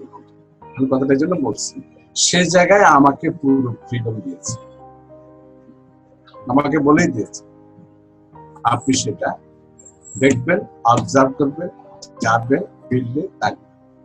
আমি সেটা করেছি, যেহেতু ডিসক্লোজ এখনো হয়নি, সাবমিটেড হয়েছে, আমি তারা বলেছে তারা হ্যাপি বা দেখেছি। আমি এতভাবে ডিটেল দিয়েছি। তো এটা হচ্ছে কমিশন কাজও অনেক সময় গুরুত্বপূর্ণ কাজ হইতে পারে, আমি জাস্ট একটা এক্সাম্পল বললাম। আর যে দুটো কাজের কথা এখানে আমরা বললাম, একটা হচ্ছে Bibiyana gas field funded by DFID and ESSRC, European social science research council, এবং DFID, দুটোই একই এবার। কিন্তু গুরুত্বপূর্ণ বিষয় হচ্ছে দুটো ফান্ডেড বাই এই funding agencies, administered by London School of Economics and trust. আমি আরেকটা জিনিস জানতে চাই যে মানে গবেষকদের কাছে, সেটা হচ্ছে যে আমি তো ডিসকানেক্টেড ছিলাম, শেষ করতে পারি। স্যার একই সাথে আপনার কাছে একটা প্রশ্ন আছে আমার, সেটা হচ্ছে যে আপনি বলেছেন কোয়ান্টিটেটিভ অ্যানালাইসিস হতে পারে, কোয়ালিটি অ্যানালাইসিস, বাট কোন টুলটাকে আপনি বেশি প্রায়োরিটি দিবেন এবং কোন মেথডে data collect? Is it in-depth interviews or case study, নাকি হচ্ছে গিয়ে লাইক নাম্বারস, ডেটা কালেকশনের ক্ষেত্রে যে স্ট্যাটিস্টিক্যাল অ্যানালাইসিস, কোনটাতে বেশি, কোনটার মাধ্যমে বেশি ভালো তথ্য পাওয়া যেতে পারে? একেবারে সোজা সাপটা প্রশ্ন, উত্তর হচ্ছে কোয়ালিটেটিভ রিসার্চ, এথনোগ্রাফি। এটা হচ্ছে একেবারে ইয়েস নোর মতো প্রশ্ন। কোয়ালিটেটিভের ক্ষেত্রে স্যার কোন টুলটা? আমি আগে বলেছি, একটু বলি যে মাসুদ রানা কথাটা বলেছিল, আমি পরে শুনছিলাম। কোয়ান্টিফিকেশনের কথা আমরা বলেছি, একটা গ্লান্স দেখার জন্য ফরিদপুর ঠাকুরকে আমরা সার্ভে করেছি। আমরা সেখানে পরিস্থিতিটা কি, কতজন আনএমপ্লয়েড, কতজন চাকরি হারিয়েছে, কতজন জমি হারিয়েছে, এগুলো আমাদের কোয়ান্টিফিকেশন অবশ্যই দরকার। আমার পিএইচডি কাজও আমি সেটা দেখেছি, করেছি, ল্যান্ড হোল্ডিং ডেটা, এই বিষয়ে। কিন্তু গুরুত্বপূর্ণ বিষয় যেটা হচ্ছে যে কোয়ালিটেটিভ তো আসলে নাম্বার ফিগার্স তো আমাদের ডিটেইল দেয় না, তো বিয়ন্ড নাম্বার এবং ফিগার্স, সেটার জন্য ওই যে হোয়াই কোশ্চেন, এক্সপ্লানেশন, কিছু জানতে চাই কেন ঘটছে, সেজন্য আমার জন্য কোয়ালিটেটিভ খুব গুরুত্বপূর্ণ। সেটাকে আমি বলবো যে অবশ্যই অবজারভেশন, এটা সেটা। আর টেকনিক বা স্কিল বললে আসলে এখানে হার্ড অ্যান্ড ফাস্ট কোনো ইয়ে নেই। যেটা মাসুদ রানা এবং আপনার কথা একটাই আসছে যে আমি যেহেতু একটা ফিল্ডে থাকবো, আমি যখন একটা সাইটে থাকবো, একটা লোকালয়ে থাকবো, তখন ইনফর্মাল ইন্টারভিউ বা কনভারসেশন বা ডায়ালগ, যে নামে না ডাকি না কেন, এভরিডে হ্যাপেনিংসটাই তো কোনো একজন ব্যক্তির কেস হতে পারে, কোনো একজন ব্যক্তির সাথে ফর্মাল ডিসকাশন হতে পারে, কোনো একটা ব্যক্তির কেস স্টাডি বা 4-5 জনের গ্রুপ, যে চা দোকানে বসে গ্রুপ ইন্টারভিউ, সেটা তো ফোকাস গ্রুপ ডিসকাশন নাম দেয়। কাজে এটাকে চায়না ওয়াল দিয়ে এই টেকনিক, এটা ওইটা না, because you are living with the new cultural world. সেই নিউ কালচারাল ওয়ার্ল্ডে নিজের রিসার্চের চরিত্র অনুযায়ী nature of your research will lead you to pick up কোনটা করতে হবে না করতে হবে। কাজেই আমার যদি যেমন আমরা যখন সার্ভে করেছি, আমরা যখন ইন্টারভিউ কাজগুলো করেছি, ওই সময়ে মন্দার সময় দ্রব্যমূল্যের দাম অনেক বেড়ে গেছে 2014-15 সময়। মাসুদ ফাতেমা মনে আছে, মানুষ যেখানে 200 গ্রাম তেল কিনতো সেখানে 50 গ্রাম তেল কিনছে, এক কেজি চালের জায়গায় আধা কেজি চাল। এবং এই প্যান্ডেমিক সিচুয়েশনও তাই আমি বলছি। সেজন্য আমি বলছি যে এই যে ভোলাটাইল পলিটিক্যাল সিচুয়েশন অথবা এই প্যান্ডেমিক ক্রাইসিস অথবা যে কোনো টার্বুলেন্স, এই সময়গুলোতে ফিল্ড ওয়ার্ক করতে গেলে স্ট্র্যাটেজিক্যালি সেটা হতে হবে এবং সেটা কৌশলগুলো ভিন্ন হতে হবে। তখন আমরা কি করলাম, এই প্রসঙ্গ যেহেতু আসছে, প্যান্ডেমিক যেহেতু আসছে স্যার, তাহলে প্যান্ডেমিক এবং এথনোগ্রাফি এখানে তো একটা বিশাল কনফ্লিক্ট। তো এই এথনোগ্রাফির ক্ষেত্রে আপনাকে যেতে হবে, থাকতে হবে। তো প্যান্ডেমিক এর সময় এথনোগ্রাফি তাহলে একটা বিশাল চ্যালেঞ্জের মুখে পড়ছে। তো এই সম্পর্কে যদি কিছু বলেন, এটা কিভাবে ওভারকাম করা যায় বা এখানে এথনোগ্রাফি কিভাবে করা সম্ভব? আমার মনে হয় এথনোগ্রাফিকে আমরা ভুলিয়ে বলছি, কিছুটা রঞ্জন করতে চাইছি। এথনোগ্রাফি শুধু যেটা আমরা ট্রেডিশনাল ঢঙ্গে একটা টাইম অনার্ড একটা ফিল্ড ওয়ার্ক টেকনিক হিসেবে আমরা অভ্যস্ত নৃবিজ্ঞানের ক্লাসিক্যাল অ্যানথ্রোপোলজি থেকে আমরা যেভাবে দেখছি। এখন তো নেট এথনোগ্রাফি বলছি, নেটের মধ্যে দিয়ে কাজ। আমার ডায়াসপোরা স্টাডিতে আমেরিকাতে আমি দেখেছি যে আমি ফোনে, ফেসবুকে, এই কাজগুলো আমি ফিল্ড ওয়ার্ক আমি সেভাবে করেছি। প্যান্ডেমিক সিচুয়েশনে ভেরি রিসেন্টলি আমার কিছু মাস্টার্স এর স্টুডেন্ট দিয়ে আমি এথনোগ্রাফি স্টাডি করেছি। কিভাবে করেছি? বাড়ি ফেরা নেই, ঈদ উল ফিতরের সময় লেখাটা পত্রিকায় আসছেও কিছু। তো সেই জায়গায় সরাসরি কন্ট্যাক্ট করা, র্যাপিড অ্যাসেসমেন্ট, ওই মানুষের ভয়েসটা নেয়াটা হচ্ছে গুরুত্বপূর্ণ বিষয়। কাজে ফিজিক্যাল সিচুয়েশন গুলো হয়তো অবজার্ভ করা সম্ভব হয় না আমার, কিন্তু আমি তো বুঝতে পারি, কিন্তু তার ওই মানুষগুলোর সাথে যুক্ত হয়ে তার ভয়েসটাকে রিপ্রেজেন্ট করা, মাসুদ রানা বলছেন যে রিপ্রেজেন্টেশনের বিষয়টা হচ্ছে গুরুত্বপূর্ণ। তো সেই জায়গায় আমার মনে হয় যে একেবারে ফিজিক্যাল ওয়ার্ল্ডে থাকা খাওয়া এটা তো সিচুয়েশনাল হয়ে যাচ্ছে। সেই জন্য প্যান্ডেমিক সময়ে নতুন নতুন কিছু টুলও ডেভেলপ করেছে। সেই টুলগুলো হয়তো উন্নত দেশের বেশি আছে, আমাদের দেশে কম। সেখানে এরকম গ্রুপ ইন্টারভিউ, ওয়েবিনার, সেখানে সিচুয়েশন গুলো, ভিডিও ক্লিপ গুলো, সেখানে জার্নালিস্টের বিভিন্ন ডকুমেন্টারি গুলো, সেটাও তো পার্টিসিপেশন, সেটাও তো বিং দেয়ার মানে ফিজিক্যালি একেবারেই এক্সপেডিশনের মতো, মহাশূন্যে যাওয়ার মতো ব্যাগ ট্যাগ নিয়ে গিয়ে থাইকা তারপরে 1 বছর 2 বছর থেকে ওইটা তো চেঞ্জ হচ্ছে অনেক কিছু। তো কাজে এথনোগ্রাফির এসেন্স হচ্ছে দুটো বিষয়। একটা বিষয় আমার কাছে মনে হয় এটা প্রসেস ফিল্ড ওয়ার্ক যেটাকে আমরা বলছি ফিল্ড, আরেকটা হচ্ছে প্রোডাক্ট যেটা টেক্সট, যেটা বই হতে পারে, যেটা রিপোর্ট হতে পারে। So ethnography combining both. তো সে জায়গায় নৃবিজ্ঞানী বা একজন গবেষক বা একজন যে কোনো সামাজিক বিজ্ঞানের মানুষও, স্কলারও, সেও কিন্তু ওই পার্টিসিপেন্ট অবজারভেশন গুলো সে করতে পারে। কারণ পার্টিসিপেন্ট অবজারভেশন শুধু প্যান্ডেমিকের কারণ আমি একটা ফেসবুকে স্ট্যাটাস দিয়েছিলাম, ছবি দিয়েছিলাম, ব্রাজিলে একজন পিএইচডি গবেষক অ্যানথ্রোপোলজিস্ট সান পাওলোতে সে ফিল্ড ওয়ার্ক করছে। একদম কঠোর লকডাউনের মধ্যেও সেখানে মুখে মাস্ক, হাতে গ্লাভস, চেয়ার, এখানে দূরত্ব বজায় রেখে 10 জনের সাথে ফোকাস গ্রুপ ডিসকাশন করছে। সো এই প্যান্ডেমিক সিচুয়েশনে ওই কাজগুলো তো অনেকেই করছে, তাই না? আমার মনে হয় এথনোগ্রাফি শুধুমাত্র ফিল্ডে গিয়ে, ফিল্ড বলতেও তো নোশন। এখন আমি যে ঘরে বসে কাজ করি, ক্লাসে কাজ করি, আমার ছাত্রছাত্রী কাজ করছে, তোমার ছাত্রছাত্রীরা এখন নোট ডাউন করছে, নোট টেকিং করছে, এটা তো তার কাজের ফিল্ড। ফিল্ড তো লোকাল গ্রাম আর জনপদ না, ফিল্ড সাইটটা তো হচ্ছে ভেরি মাচ ক্লাসরুম তো ফিল্ড, এই ডিসকাশনটাও তো ফিল্ড, সাইট, লোকেশন। আমাদেরকে ওই দিক থেকে বিচার করতে হবে আসলে, যে পার্টিসিপেশন এবং অবজারভেশন, সেটা আমি এসেন্সিয়াল যুক্ত করে যেটা একটা কোশ্চেন আছে প্রফেসর শাকিল আহমেদের কাছে যাচ্ছে, উনি একটা প্রশ্ন করতে যাচ্ছেন আপনাকে। শাকিল আহমেদ, প্রফেসর শাকিল আহমেদ। জি, ধন্যবাদ আজকের এই মেথোডোলজিক্যাল আলোচনায় থাকতে পেরে। কারণ হচ্ছে যে আসলে আমার কাছে এন্ড রেজাল্টটা যত বেশি গুরুত্বপূর্ণ, তার থেকে হচ্ছে মেথোডোলজি নিয়ে আমি কথা শুনতে এবং জানতে অনেক বেশি আগ্রহী হয়। কারণ হচ্ছে যে মেথোডোলজি যদি ঠিক থাকে তাহলে ওটা নিয়ে ডিসকাস হতে পারে, কিন্তু রেজাল্টটা নিয়ে তো হয়তো আমরা একটা জায়গায় যেতে পারি। তো সেই ক্ষেত্রে আমার জন্য এটা খুব একটা ইম্পর্টেন্ট জায়গা, এথনোগ্রাফি নিয়ে আলোচনা করা এবং আপনাদের আলোচনা শোনা বিষয়টা আর কি। তো আমরা দেখেছি যে এর মধ্যে অনেকে আছেন যে দুইটা বিষয় নিয়ে কাজ করেন, এথনোগ্রাফি নিয়েও কাজ করেন, সার্ভে নিয়ে কাজ করেন, নৃবিজ্ঞানীরা কাজ করেন, পলিটিক্যাল সায়েন্সের মধ্যে অনেকের নাম বলেছেন আপনারা, তারাও কাজ করেন।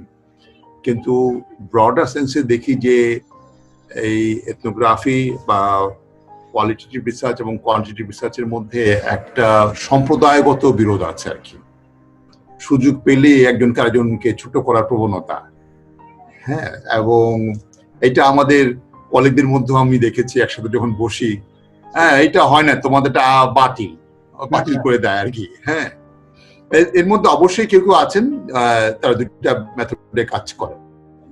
তো পলিটিক্যাল সায়েন্স বা সোশ্যাল সায়েন্সের অন্যান্য শাখাগুলো যেটা করেছে যে শুধু এখন সার্ভে ডাটা না, বিগ ডেটা নিয়েও কাজ করার দিকে চলে গেছে, আরো ম্যাক্রো লেভেলে তারা কাজ করছে। মানে বিগ ডেটা তো আর সেই ক্ষেত্রে আর মানুষের সাথে তার কোনো যোগাযোগ থাকলো না, মিলিয়নস অফ ডাটা নিয়ে যখন একটা কাজ হয় আর কি। সেই জায়গা থেকে আমরা নিজেরা আরো দূরে নিয়ে গেলাম আর কি। আমরা দূরে নিয়ে গেলাম বলছি, আমরা বিগার পিকচার দূরে নিয়ে যেয়ে আরো বিগার পিকচার দেখার চেষ্টা করছি বলে আমরা দাবি করি, বিশেষ করে পলিটিক্যাল সায়েন্সে যারা আছেন, ইকোনমিস্টরা যারা আছেন। সেদিক থেকে এথনোগ্রাফির ক্ষেত্রে মেইন স্ট্রিম এথনোগ্রাফিক যারা মূলত আসলে নৃবিজ্ঞানী, তো আমাদের মধ্যে এই সম্পর্কটা কেন সম্প্রদায়গত বিরোধের মধ্যে চলে গেল? আমরা কেন এই কাজটা করি? এটা আমার, এটা আপনার কথা দেখলেই স্যার আমি বুঝি, বলতে হবে না উনি আসলে নৃবিজ্ঞানী একজন, আপনার পরিচয় দিতে হবে না আর কি। তো সেটা কেন এরকম হয়? আমি thank you Shakib, doctor Shakib is great. আমার মনে হয় গুরুত্বপূর্ণ প্রশ্ন, এভরিডে লাইফে আমরা সেটা ফলো করি। Anthropology study, anthropology study is glorifying, romanticising, this is fieldwork based data activity. I completely agree, fully agree. একটা দিক হচ্ছে যে আমার যতটুকু বোঝাপড়ার কাজকর্ম করতে গিয়েছি, আমি সাসেক্সে পড়াশোনা করার কালীন সময়ে আমার কাছে আমি সেই ইমপ্রেশনটা পেয়েছিলাম, অ্যান্থ্রোপোলজি হচ্ছে একেবারেই critical enquiry, critical engagement, critical self reflexive ethnography তৈরি করা। কিন্তু আমি যখন 2000 সালের দিকে শেষের দিকে, আমার রাইটারের শেষের দিকে আমার একটা এনকাউন্টার হয়েছে। আমি খুব বড় অ্যান্থ্রোপোলজিস্ট অনেকে আছে যারা নাম করা, আমি তাদের সাথে কথাও বলছি বিষয়ে। আমার কাছে বলছে, আমি কাজ করছিলাম ইন্ডিজিনাস নলেজ অ্যান্ড ডেভেলপমেন্ট। হ্যাঁ, আমার কাজটা পুরো ফার্মার্স নলেজ, সেই obstruction, Foucauldian approach, Michel Foucault is there, like my after God, I consider this is the person I should follow.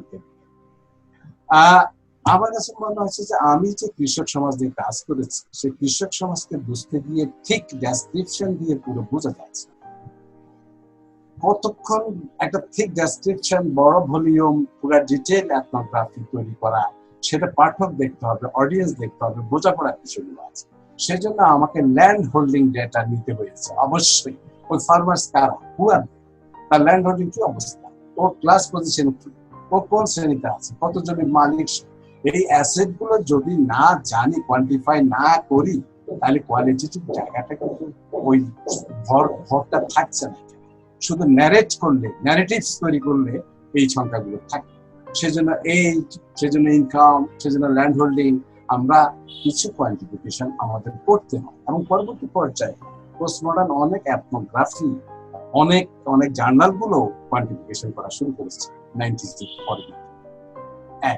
এবং আপনারা দেখবেন যে থিসিস গুলো, আমি যতটুকু জানি ইংল্যান্ড আমেরিকায় আমি সুযোগ হয়েছি, ক্যালিফোর্নিয়া প্রান্তে দেখেছি যে থিসিস গুলোর অনেক জায়গায় কোয়ান্টিফিকেশন, অনেক জায়গায় অ্যানথ্রোপোলজি, যেটাকে ক্রিটিক্যাল অ্যানথ্রোপোলজিক্যাল স্কুল বলা, এথনোগ্রাফিক স্কুল বলা, ক্যালিফোর্নিয়া সিস্টেম, সেখানে পর্যন্ত যারা পোস্টমডার্নদের রাজত্ব, তারা কিন্তু একটু ফ্যাটিক, তারা সেটা কাজ করছে।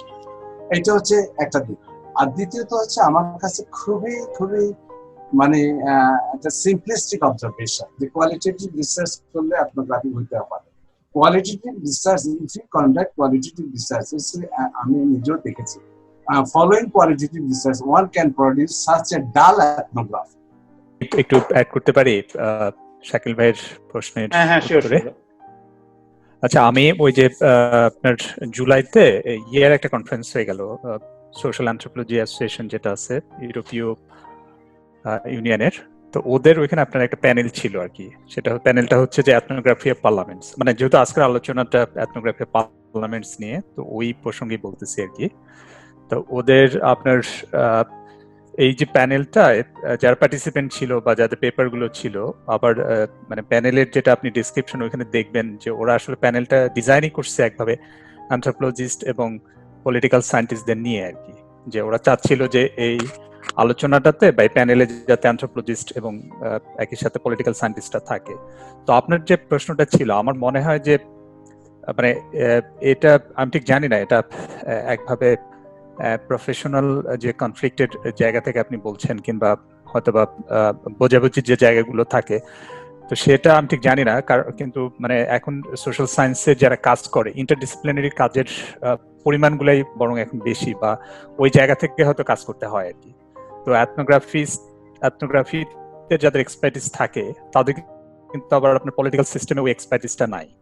আবার এখন আমরা যদি গ্রুপকে একসাথে এনে একটা কাজ করতে চাই, বরং এটা একটা ফ্রুটফুল কাজ হতে পারে। হয়তো কারো ম্যাথোলজিক্যাল আন্ডারস্ট্যান্ডিং একদিক থেকে সমৃদ্ধ, আবার অন্যদিকে হয়তো বা দেখা যাচ্ছে যে আপনার যে সিস্টেমটাকে আমি বিশ্লেষণ করতে চাচ্ছি, যে ইনস্টিটিউশনটাকে আমি বিশ্লেষণ করতে চাচ্ছি, এটার যে নর্মস বা যে ভ্যালুজে এটা রান করে, তো সেটা তো আমি একদিনে আসলে এক্সপার্টিস নিতে পারি না। আমি হয়তো বা আমার এক্সপার্টিস, যেমন আমি যদি মনে করি যে আমি একটা মানে গ্রাম সমাজ অধ্যয়ন করে অভ্যস্ত, হয়তো সেখানকার পলিটিক্যাল সিস্টেমের সাথে আমার হয়তো এক ধরনের আন্ডারস্ট্যান্ডিং আছে, কিন্তু আমি যখন একইভাবে আপনার মেইন স্ট্রিম পলিটিক্স নিয়ে কথা বলতেছি বা পার্লামেন্ট নিয়ে কথা বলতেছি, তো সেখানকার পলিটিক্যাল ইনস্টিটিউশন, তো সেটার এক্সপার্টিস আমি একদিনে এক্সপেক্ট করবো, এটা আসলে মানে এক্সপেক্ট করাটা হয়তো ঠিক না। তো ওই যে প্যানেলটা ছিল আপনার এথনোগ্রাফি অফ পার্লামেন্টস, যেটা আপনার এই লাস্ট মান্থে কনফারেন্সটা, আমি লিঙ্কটা এখন শেয়ার করবো আর কি। তো আপনি ওখানে যদি লেখাগুলো দেখেন, মানে যে বিষয়গুলো নিয়ে এথনোগ্রাফি অফ পার্লামেন্টস এর আপনার প্রবন্ধগুলো ছিল, এখানে কিন্তু মানে আপনার অ্যানথ্রোপোলজিস্টরাও আছে এবং একই সাথে আপনার পলিটিক্যাল সায়েন্সের লোকজনও আছে আর কি। স্যার, আপনি ওই যে কাট হয়ে গেছিলেন দেখে আমি ওই শাকিল ভাইয়ের প্রশ্নটা একটু অ্যাড্রেস করার চেষ্টা করলাম আর কি। তো ওই জায়গাতে তো ওই আপনার কিছুদিন আগে ওই যে লিভিং একটা কনফারেন্স ছিল, ওখানে আমাদের একটা প্যানেল ছিল, তো ওই এথনোগ্রাফি পার্লামেন্টস নামে আলাদা একটা প্যানেল ছিল আর কি। তো ওই প্যানেলটায় ওদের মেইন উদ্দেশ্যটাই ছিল যে একভাবে অ্যানথ্রোপোলজিস্ট এবং আপনার পলিটিক্যাল সায়েন্সের যে লোকজন তাদেরকে একসাথে নিয়ে আসা আর কি। আচ্ছা, আর ওই আমি একটা সাকিবের একটা প্রশ্ন ছিল ওই যে বিশেষ করে কনসেন্ট প্রসঙ্গে আর কি, আমি ওইটা একটুখানি কি অ্যাড করতে পারি? আচ্ছা, মানে এটা আমার মনে হয় যে বিশেষ করে আমরা যখন এখন মানে আমার পার্সোনাল একটা অভিজ্ঞতাও ছিল যে বিশেষ করে কনসেন্টের বিষয়টা, মানে একটু অস্ট্রেলিয়ার যে কনটেক্সট বা অস্ট্রেলিয়াতে যত স্ট্রিক্টলি এটা ফলো করা হয়, আমার মোটামুটি গবেষণা অভিজ্ঞতা থেকে যেটা আমি দেখি সেটা হয়তো বাইরের অভিজ্ঞতা, মানে বাইরে হয়তো বা কনসেন্টের বিষয়গুলো এতটা স্ট্রিক্ট না আসলে, এটলিস্ট পিএইচডি লেভেল পর্যন্ত হয়তো তারটা। আপনি কি বলতে চাচ্ছেন যে ডেভেলপিং ওয়ার্ল্ড এবং ডেভেলপ ওয়ার্ল্ড, নাকি হচ্ছে অস্ট্রেলিয়া এন্ড আদার ইউরোপিয়ান? না, আমি ইভেন আমার নর্থ আমেরিকায় যে কাজের অভিজ্ঞতা, অথবা আমার জার্মানিতেও থেকে মাস্টার্স করা, সেখানকার যে অভিজ্ঞতা, তো সেই তুলনায় আমার কাছে যেটা মনে হয় যে অস্ট্রেলিয়ার যে অভিজ্ঞতা সেটা একটু ভিন্ন আর কি। এবং এইখানে এথিক্স এর যে প্রসিডিউর, বিশেষ করে পিএইচডির যে প্রসিডিউরটা, এই জায়গাটাতে এটা অনেক বেশি স্ট্রিক্ট। কিন্তু এটা আবার খুবই গুরুত্বপূর্ণ যে এখন আসলে যে কোনো একটা ভালো জার্নালে লেখা দিতে গেলে, মানে যে এথিক্যাল অ্যাপ্রুভাল যে প্রসিডিউর, এখানে যদি একটা ভালো অ্যাপ্রুভাল না থাকে তাহলে আসলে লেখা কেউ অ্যাকসেপ্ট করবে না। মানে লেখার কন্টেন্ট যত ভালো না থাকে, হ্যাঁ, প্রশ্ন তুলবে। তো এখন যে প্রশ্নটা ছিল যে আসলে কনসেন্ট নেয়া, বা ফাতেমা বাশারের যে বিষয়টা ছিল যে এখানে আসলে খাতাপত্র নিয়ে যাওয়া যাইতো না কি, আমি যদি কনসেন্ট নিতে চাই তো ডেফিনেটলি আমার তো একটা ডকুমেন্ট নিয়ে যেতে হবে। তো আমার ক্ষেত্রে যে প্রবলেমটা ছিল যে আমি আমার পিএইচডির যখন এথিক্স ইয়ার জন্য অ্যাপ্লিকেশনটা জমা দিলাম, তো আমি ওখানে যে পয়েন্টটা আর্গু করতেছিলাম যে বাংলাদেশ কনটেক্সটে আমি যদি কারো সিগনেচার নেই, নাম স্বাক্ষর সহ সিগনেচার নেই, এটার আলাদা অর্থ আছে। সে অর্থটা হচ্ছে যে এটা সম্পত্তি কেন্দ্রিক একটা বিষয় জড়িত হয়ে যেতে পারে। অনেকে মনে করতে পারে যে আমি একটা জায়গায় কেন সাইন করব, মানে তার অ্যাসেটের প্রসঙ্গ সঙ্গে ছাড়া সাধারণত আমরা সিগনেচার করি না। বাংলাদেশে হয় আমরা সাক্ষী দেওয়ার জন্য সাইন করি, অথবা কোনো কিছু হস্তান্তরের জন্য আমরা সাইন করি। তো সেই ধরনের একটা কালচারাল আন্ডারস্ট্যান্ডিং এ হ্যাঁ আমি যদি রিসেন্ট কনসেন্টটা নেই তাহলে সেটা কিন্তু ঝামেলার হইতে পারে। আর এথনোগ্রাফির যে নেচারটা থাকে, ফর এক্সাম্পল আমি যদি একটা পুরো গ্রাম নিয়ে কাজ করতে চাই, আর আমি আসলে কাকে কখন অবজার্ভ করছি, কার সাথে কখন আমার চায়ের দোকানে কথা হচ্ছে, এবং সেই ইনফর্মাল কনভারসেশনের যে ইনফর্মাল সেট আপটা, আমি যদি কনসেন্ট মৌখিকটাতে যেতে পারি, কিন্তু আমি রিটেন কনসেন্টের দিকে গেলেই আমার কিন্তু সেই ইনফর্মাল সেট আপটা থাকে না। আমি হয়তো একটা মানুষের সাথে তার চা খেতে খেতে মানে আমার হয়তো মিডল পাইছে না, আমার রিসার্চ বিষয় ঢুকে, তো সেক্ষেত্রে আসলে রিটেন কনসেন্টের এই ঝামেলাটা থাকে।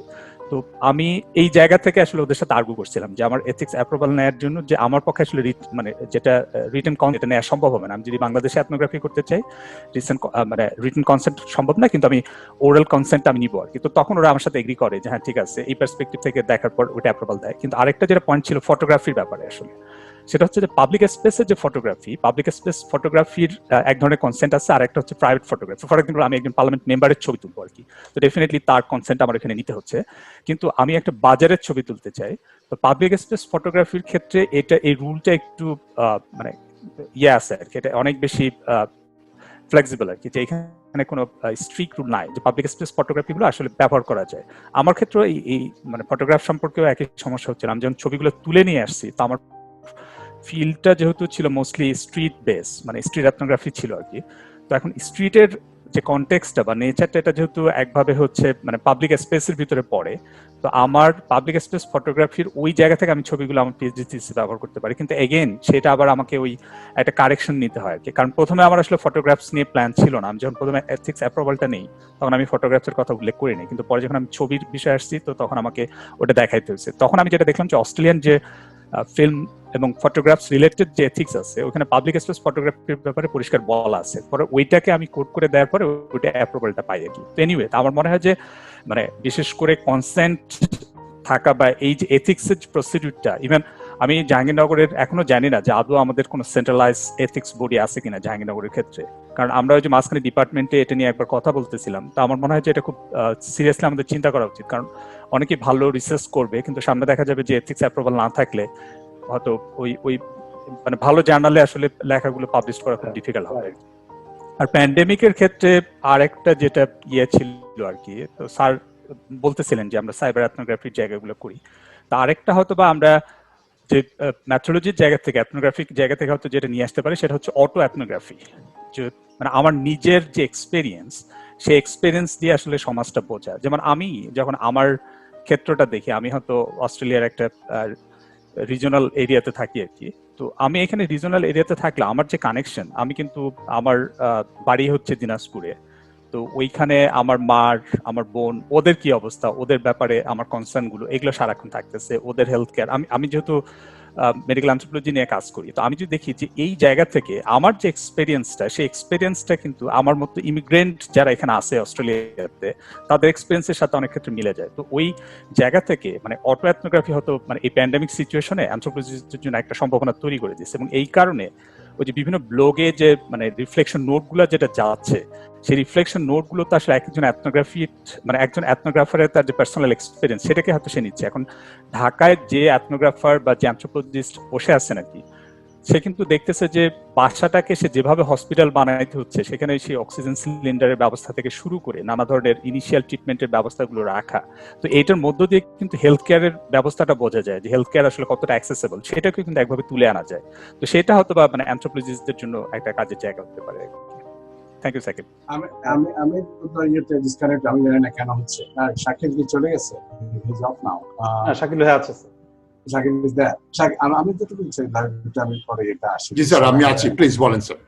শাকিলের যে আরেকটা বিষয় হচ্ছে, আমার মনে হয় যে ওই যে ফ্রান্স ফ্যানো নামে একজন পলিটিক্যাল সায়েন্টিস্ট আমেরিকান কংগ্রেস নিয়ে 79-এ অসাধারণ কাজ করেছে, পাথ ব্রেকিং। অনেকে সমালোচনা করেছিল looking over the shoulder of anthropologist, গানের উপর দিয়া অবজারভেশন করা, কিন্তু he produce such great ethnography ওই অর্থে।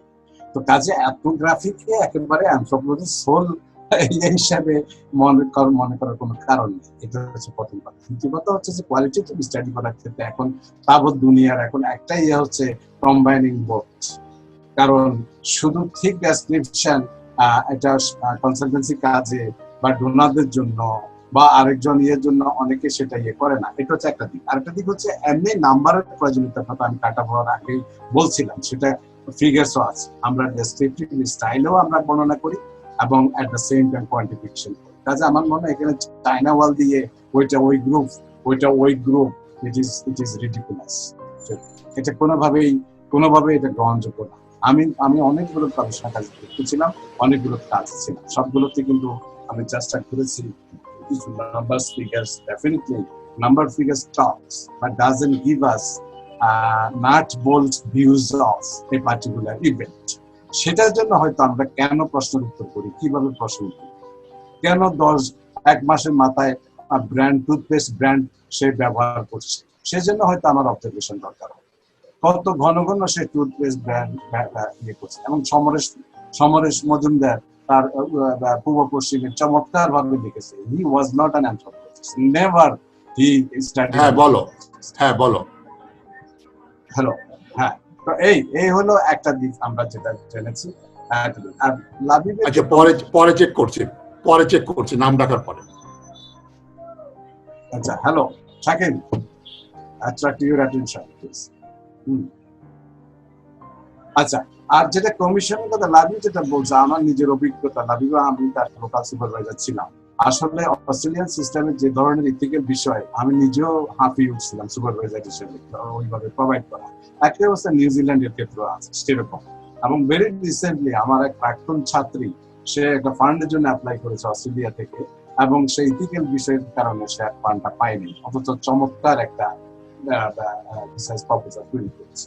ওই সমস্ত স্যার, আমরা অনেক প্রাণবন্ত আলোচনা পাচ্ছি। আমি একটু সাজিদুর রহমান সজীবের কাছে যাই। সে আমাকে বলেছে তার কিছু ইনকোয়ারি আছে আর কি, আমি তারটা শুনি, তারপরে হচ্ছে আমরা শেষ করবো, কারণ আমার অনেক সময় হয়ে গেছে আর কি। এটা জীবন মানে অনেক সময় লেগে যাবে। সাজিদুর রহমান সজীব। আমার আসলে অনেকগুলো প্রশ্নই ছিল এই আলোচনা শুরু হওয়ার আগে, যার অধিকাংশই আসলে আমি অনেকগুলো মানে উত্তরই আসলে পেয়ে গেছি। তো আসলে প্রাণবন্ত আলোচনায় হচ্ছে, আর যেহেতু আমার এথনোগ্রাফি সম্পর্কে আইডিয়াটা বা করার অভিজ্ঞতা যেহেতু নেই, ফলে আমার আগ্রহ ছিল যে এথনোগ্রাফি সম্পর্কে জানার বিভিন্ন জায়গা আসলে আমি অনেক প্রাণবন্ত আলোচনার মাধ্যমে পেয়েছি। তো হচ্ছে যে আসলে এথনোগ্রাফি হচ্ছে ফিল্ড নট ডেটা কালেকশন, এবং ফিল্ড গিয়ে পাওয়ার রিলেশনস অর পিপলসের যে আচরণ, সেটা কিন্তু আসলে একজন মানুষ হিসেবে আসলে রিয়েলাইজেশন করতে হয়। যদি এই যে পাওয়ার রিলেশনস অর পারসেপশন ডিফারেন্ট হতে পারে, তো এমন কি হতে পারে যে এথনোগ্রাফিতে আমরা দেখলাম যে জহির স্যার গিয়েছেন, ফাতেমা বাসার গিয়েছে এবং মাসুদ গিয়েছে, এই তিনজন যদি এথনোগ্রাফি করার ক্ষেত্রে তিনজন যদি এই যে রিলেশনস এর পারসেপশন যদি ডিফারেন্ট কি হতে পারে কিনা, অর্থাৎ conflict of perception of field, এরকম কি হতে পারে কিনা এথনোগ্রাফির ক্ষেত্রে? আমি বলবো না, মাসুদ বা ফাতেমা তোমরা কি বলবা? মাসুদ? আমি বলবো। আচ্ছা, আমার কাছে মনে হয় যে ইন্টারেস্টিং কোশ্চেন। আসলেই পারসেপশনের ক্ষেত্রে যখন ফিল্ডে আমরা কাজ করতে যাব, অভিজ্ঞতাগুলোর ভিন্নতা তৈরি হওয়াটাই স্বাভাবিক। ইনফ্যাক্ট সবাই একই রকম ভাবে চিন্তা করবে, বিষয়টা এমন সব ক্ষেত্রে নাও করতে পারে। তো এথনোগ্রাফিক রিসার্চ করার ক্ষেত্রে এই কারণে আমাদের আসলে ওই যে জেন্ডার ইকুইটি একটা বিষয় আর কি কাজ করে আমাদের মাথায়, যে এথনোগ্রাফিক ওয়ার্ক করতে যাচ্ছি, রিসার্চ করতে যাচ্ছি, তখন দুইটা গুরুত্বপূর্ণ বিষয়, যে মেল ফিমেল এবং তাদের পারসেপশন গুলো। আমাদের মধ্যে একটা ধারণাই থাকে যে দুজনের পারসেপশন ভিন্ন হতে পারে। এই কারণে দেখবেন রিসার্চের ক্ষেত্রে আমাদের যে রিসার্চ টিম, সেখানে এক ধরনের জেন্ডার ইকুইটি করার চেষ্টা করা হলো। আমি এবং জহির স্যার দুজন মেল ফিমেল হিসেবে কেটি গার্ডনার এবং ফাতেমা বাসার রোজি আপু ছিলেন। পারসেপশনের যে জায়গাগুলো আসলে মেল ফিমেলের ক্ষেত্রে বেরি হলো, আমরা সেগুলো দেখতে পেলাম। মেইলরা যেভাবে পারসিভ করছে বিষয়গুলো, যে ধরনের সুযোগ সুবিধা বা অসুবিধা, যে কনস্ট্যান্ট গুলোর কথা আমাদের সামনে উপস্থাপন করলো, জোরালোভাবে উপস্থাপন করলো, আমরা দেখতে পেলাম যখন ফাতেমা বাসার ফিল্ড থেকে ডেটা নিয়ে আসলেন, সেক্ষেত্রে ওনাদের পারসেপশন গুলো, ওনাদের বোঝাপড়াগুলো এবং ওনাদের আগ্রহের জায়গাগুলো একটু ডিফারেন্ট, যেটা মেইলদের মতো না। ফলে এই ধরনের বৈচিত্র্য আমরা পেলাম, আমাদের এথনোগ্রাফি কাজেই পেলাম। একই ইস্যুতে ভিন্ন ভিন্ন ভাবে পারসিভ করছে মানুষগুলো, ভিন্ন ভাবে দেখছে। হ্যাঁ, ফলে এছাড়া পুরুষদের মাঝেও যে একেবারে হোমোজেনাস কোনো একভাবে একই ধরনের তথ্য দিয়ে যাবে ঘটনাটা তা না। এগুলো ডিপেন্ড করে আসলে কোন পার্সপেক্টিভ থেকে কে কোন বিষয়গুলোকে আমাদের সামনে তুলে ধরছে। যেমন একজন লোকাল লিডার যিনি আমাদের রেসপন্ডেন্ট, তিনি যেভাবে বিষয়টাকে আমাদের সামনে উপস্থাপন করছেন, আবার যিনি লোকাল লিডারের বিপরীতে আছেন, মানে সেই সুযোগগুলো পাচ্ছেন না, শেভরনের কাছ থেকে সেই সুযোগগুলো নাই, তাদের সাথে সম্পৃক্ততা নাই, ফলে উনি আবার ভিন্ন আঙ্গিকে বিষয়টাকে আমাদের সামনে উপস্থাপন করছেন। এই বিষয়গুলো আমরা ফিল্ড লেভেলে স্যার, হ্যাঁ, আমি এই বিষয়গুলো আমরা যোগ করি, যা সজীব যেহেতু বলছে ফাতেমা পর অ্যাড করতে পারো। হ্যাঁ, যেমন পার্লামেন্ট স্টাডি করার ক্ষেত্রে শোনা যাচ্ছে, পার্লামেন্ট স্টাডি করার ক্ষেত্রে আমরা দেখছি যে ফিমেল এমপিস এর সাথে ফাতেমা বাসার কথা বলেছে, এবং কোথায় বলেছে, ম্যাম ভবনে, রেসিডেন্সিয়াল ইয়েগুলোতে, ঢাকাতে অথবা গ্রামের বাড়িতে, কনস্টিটিউয়েন্সিতে যেখানে গেছি, সেখানে যেভাবে রিজার্ভ সিট সম্পর্কে যে নোশনটা আমি কয়েকজন থেকে যে ধারণা পেয়েছি, ফাতেমার তথ্য ছিল সম্পূর্ণ ভিন্ন। ভিন্ন বলতে অনেক ডেপথ, অনেক ইজিলি একজন ফিমেল এমপি শেয়ার করেছে তার ফিমেল কাউন্টার পার্টির সাথে, যে এটা ইনফেরিয়ার, তাদের অ্যাক্সেস নেই, এটা, তাই না? আর প্রথমে অ্যাড করবা কিছু আমার কাছে বলো। আমি যেটা বলতে চাই, মানে একজন ফিমেল গবেষক হিসেবে যখন একজন ফিমেল এমপির সাথে কথা বলছিলাম, উনি কিন্তু নির্দ্বিধায় আমাকে কিন্তু একটা স্টেটমেন্ট, অনেকেই বলছিল যে পিতৃতন্ত্র কিন্তু সব জায়গায়, সেটা সংসদ ভবনে বসে হোক, আর তুমি নিজের ঘরের হচ্ছে ইয়েতে বসে চা বানাও না কেন, সেটা হোক, তুমি এখন এসে আমার সাথে কথা বলছো, ঠিক ঘরে গিয়ে তোমার বাচ্চাকে তুমি দেখবা, তোমার হাজবেন্ডকে তুমি চা করে খাওয়াবা। ব্যাপারটা হচ্ছে প্যাট্রিয়ার্কি কতভাবে প্র্যাকটিস হয়, ডিসিশন মেকিং থেকে শুরু করে ইমপ্লিমেন্টেশন পর্যন্ত, সেটা কিন্তু একজন ফিমেল রিজার্ভ সিটে থাকা যিনি সদস্য, উনিও আমাকে যেমন বলছেন, ঠিক একইভাবে যিনি কিনা ইলেক্টেড হচ্ছেন ফিমেল এমপিস, তিনিও কিন্তু বলছেন। এবং একটা বড় ফাইন্ডিং ছিল যে ওনারা বলতেছেন শুধুমাত্র রিজার্ভ সিটে আমরা আছি বিধায় আমাদেরকে প্রান্তিক মনে করা হয়, আমার সিদ্ধান্তকে গুরুত্বের সাথে সিদ্ধান্ত মনে করা হয় না। এইটা মানে এই জায়গাগুলো মাসুদ বা স্যারের সাথে আমার একটা ডিফারেন্স ছিল, যে আমি বারে বারে ওনাদের তথ্যগুলো যেমন আসতেছিল, মানে একটা মেইল ভার্সন বা হচ্ছে একটা, মানে সেই জায়গায় ফিমেলদের ডিফারেন্ট ভার্সন। আমি এই সুযোগে সজীবের আরেকটা প্রশ্ন উত্তর দিই, বাসও মাঝে মাঝে কথা হয়, আজকে সুযোগ পেয়েছি যখন এখানে পাবলিক স্পেসে বলি। আসলে জেন্ডার যেমন একটা গুরুত্বপূর্ণ বিষয়, কিন্তু হোয়াইটনেস, রেশিয়াল কম্পোজিশনও একটা গুরুত্বপূর্ণ বিষয় ছিল। আমার সাদা চামড়া সোয়াসের অধ্যাপক ফিমেল কলিগ যখন স্পিকারের অ্যাপয়েন্টমেন্ট চাইতো, ডেপুটি স্পিকারের অ্যাপয়েন্টমেন্ট চাইতো বা মন্ত্রীর অ্যাপয়েন্টমেন্ট চাইতো, সহজে পেতেন, আমরা ঘোরাঘুরি করেও পাই। কাজে পাওয়ার রিলেশন কিন্তু উইদিন দ্য রিসার্চ টিমের মধ্যেও কিন্তু এক্সিস্ট করে। তো কাজেই racial composition, gender identity, class position. আবার আমি যাই এমপির সাথে কথা বলতাম, আমি এমপি সাহেব আমাকে তার নিজের গাড়িতে পাশের সিটে বসিয়ে উনি একসাথে ন্যারেট করতেন, এই ভিলেজ, এই স্কুল আমি দিয়েছি, এই পুল আমি করেছি, এই রাস্তা আমি দিয়েছি। একসাথে দুজনেই নামতাম গাড়ি থেকে, সেখানে মাসুদ এবং ফাতেমা ছিল না, আমি ছিলাম। হায়ারার্কি মেইনটেইন হয়তো বিভিন্ন জায়গায়, আমি প্রফেসর, আমাকেও কিন্তু ফুলের মালা আমাকেও দিচ্ছে, এমপি সাহেব তো দিচ্ছে রাস্তায়। আবার যখন বিদ্যুতের কানেকশন উদ্বোধন করতে গেছি এমপি সাহেবের সাথে, সেখানে স্টেজে উঠে সেখানে জ্বালাময় বক্তৃতা, পলিটিক্যাল বক্তৃতা চলতেছিল, রুলিং পার্টির অনেক নেতা কর্মীরা। এমপি সাহেব হঠাৎ করে বললো, এখন আপনাদের সামনে বক্তৃতা দিবেন আমাদের জাহাঙ্গীরনগর বিশ্ববিদ্যালয়ের অধ্যাপক অমুক। আমি ওই দলীয় লোকজনের একটা পলিটিক্যাল গ্যাদারিং এর মধ্যে স্টেজে উঠে আমি আমার মতো করে, হ্যাঁ, এই আলোকিত এলাকা, অন্ধকার ছিল, আলোকিত হয়েছে, আমি নিজেও আলোকিত হয়েছি, এগুলো আমাকে বলতে হয়েছে বা যেতে হয়েছে। সুতরাং মিডিয়েশনটা, ন্যাভিগেশন যে শব্দটা বলছি, ন্যাভিগেটিং রিসার্চ স্ট্র্যাটেজি গুলোর মধ্য দিয়ে নানা পাওয়ার রিলেশন কাজ করে, হায়ারার্কি কাজ করে, শুধুমাত্র রেসপন্ডেন্ট এবং রিসার্চারের মধ্যে না, এথনোগ্রাফি কাজ করতে গেলে, আর বরং উইদিন দ্য রিসার্চারদের মধ্যে। আমরা মনে হয় যান্ত্রিক ত্রুটির কারণে অধ্যাপক জহির আহমেদকে হারিয়ে ফেলেছি। তো আমাদের এই দীর্ঘ আলোচনা থেকে আজকে মোটামুটি যে বিষয়গুলো বেরিয়ে এসেছে সেটা হচ্ছে যে এথনোগ্রাফির ক্ষেত্রে বেশ কিছু বিষয় আসলে খুবই গুরুত্বপূর্ণ এবং বেশ কিছু বিষয় আমাদেরকে নজর রাখতে হয়। সেই জিনিস হচ্ছে একটা হচ্ছে কনটেক্সট। কনটেক্সটটা খুবই ইম্পর্টেন্ট, যে ওয়েদার আপনি বা আমরা যখন এথনোগ্রাফি করছি তখন যে ব্যাকগ্রাউন্ডটা সেট আপটা আমি কিভাবে মিশছি এবং কিভাবে ডেটা কালেক্ট করছি সেটা খুবই খুবই গুরুত্বপূর্ণ।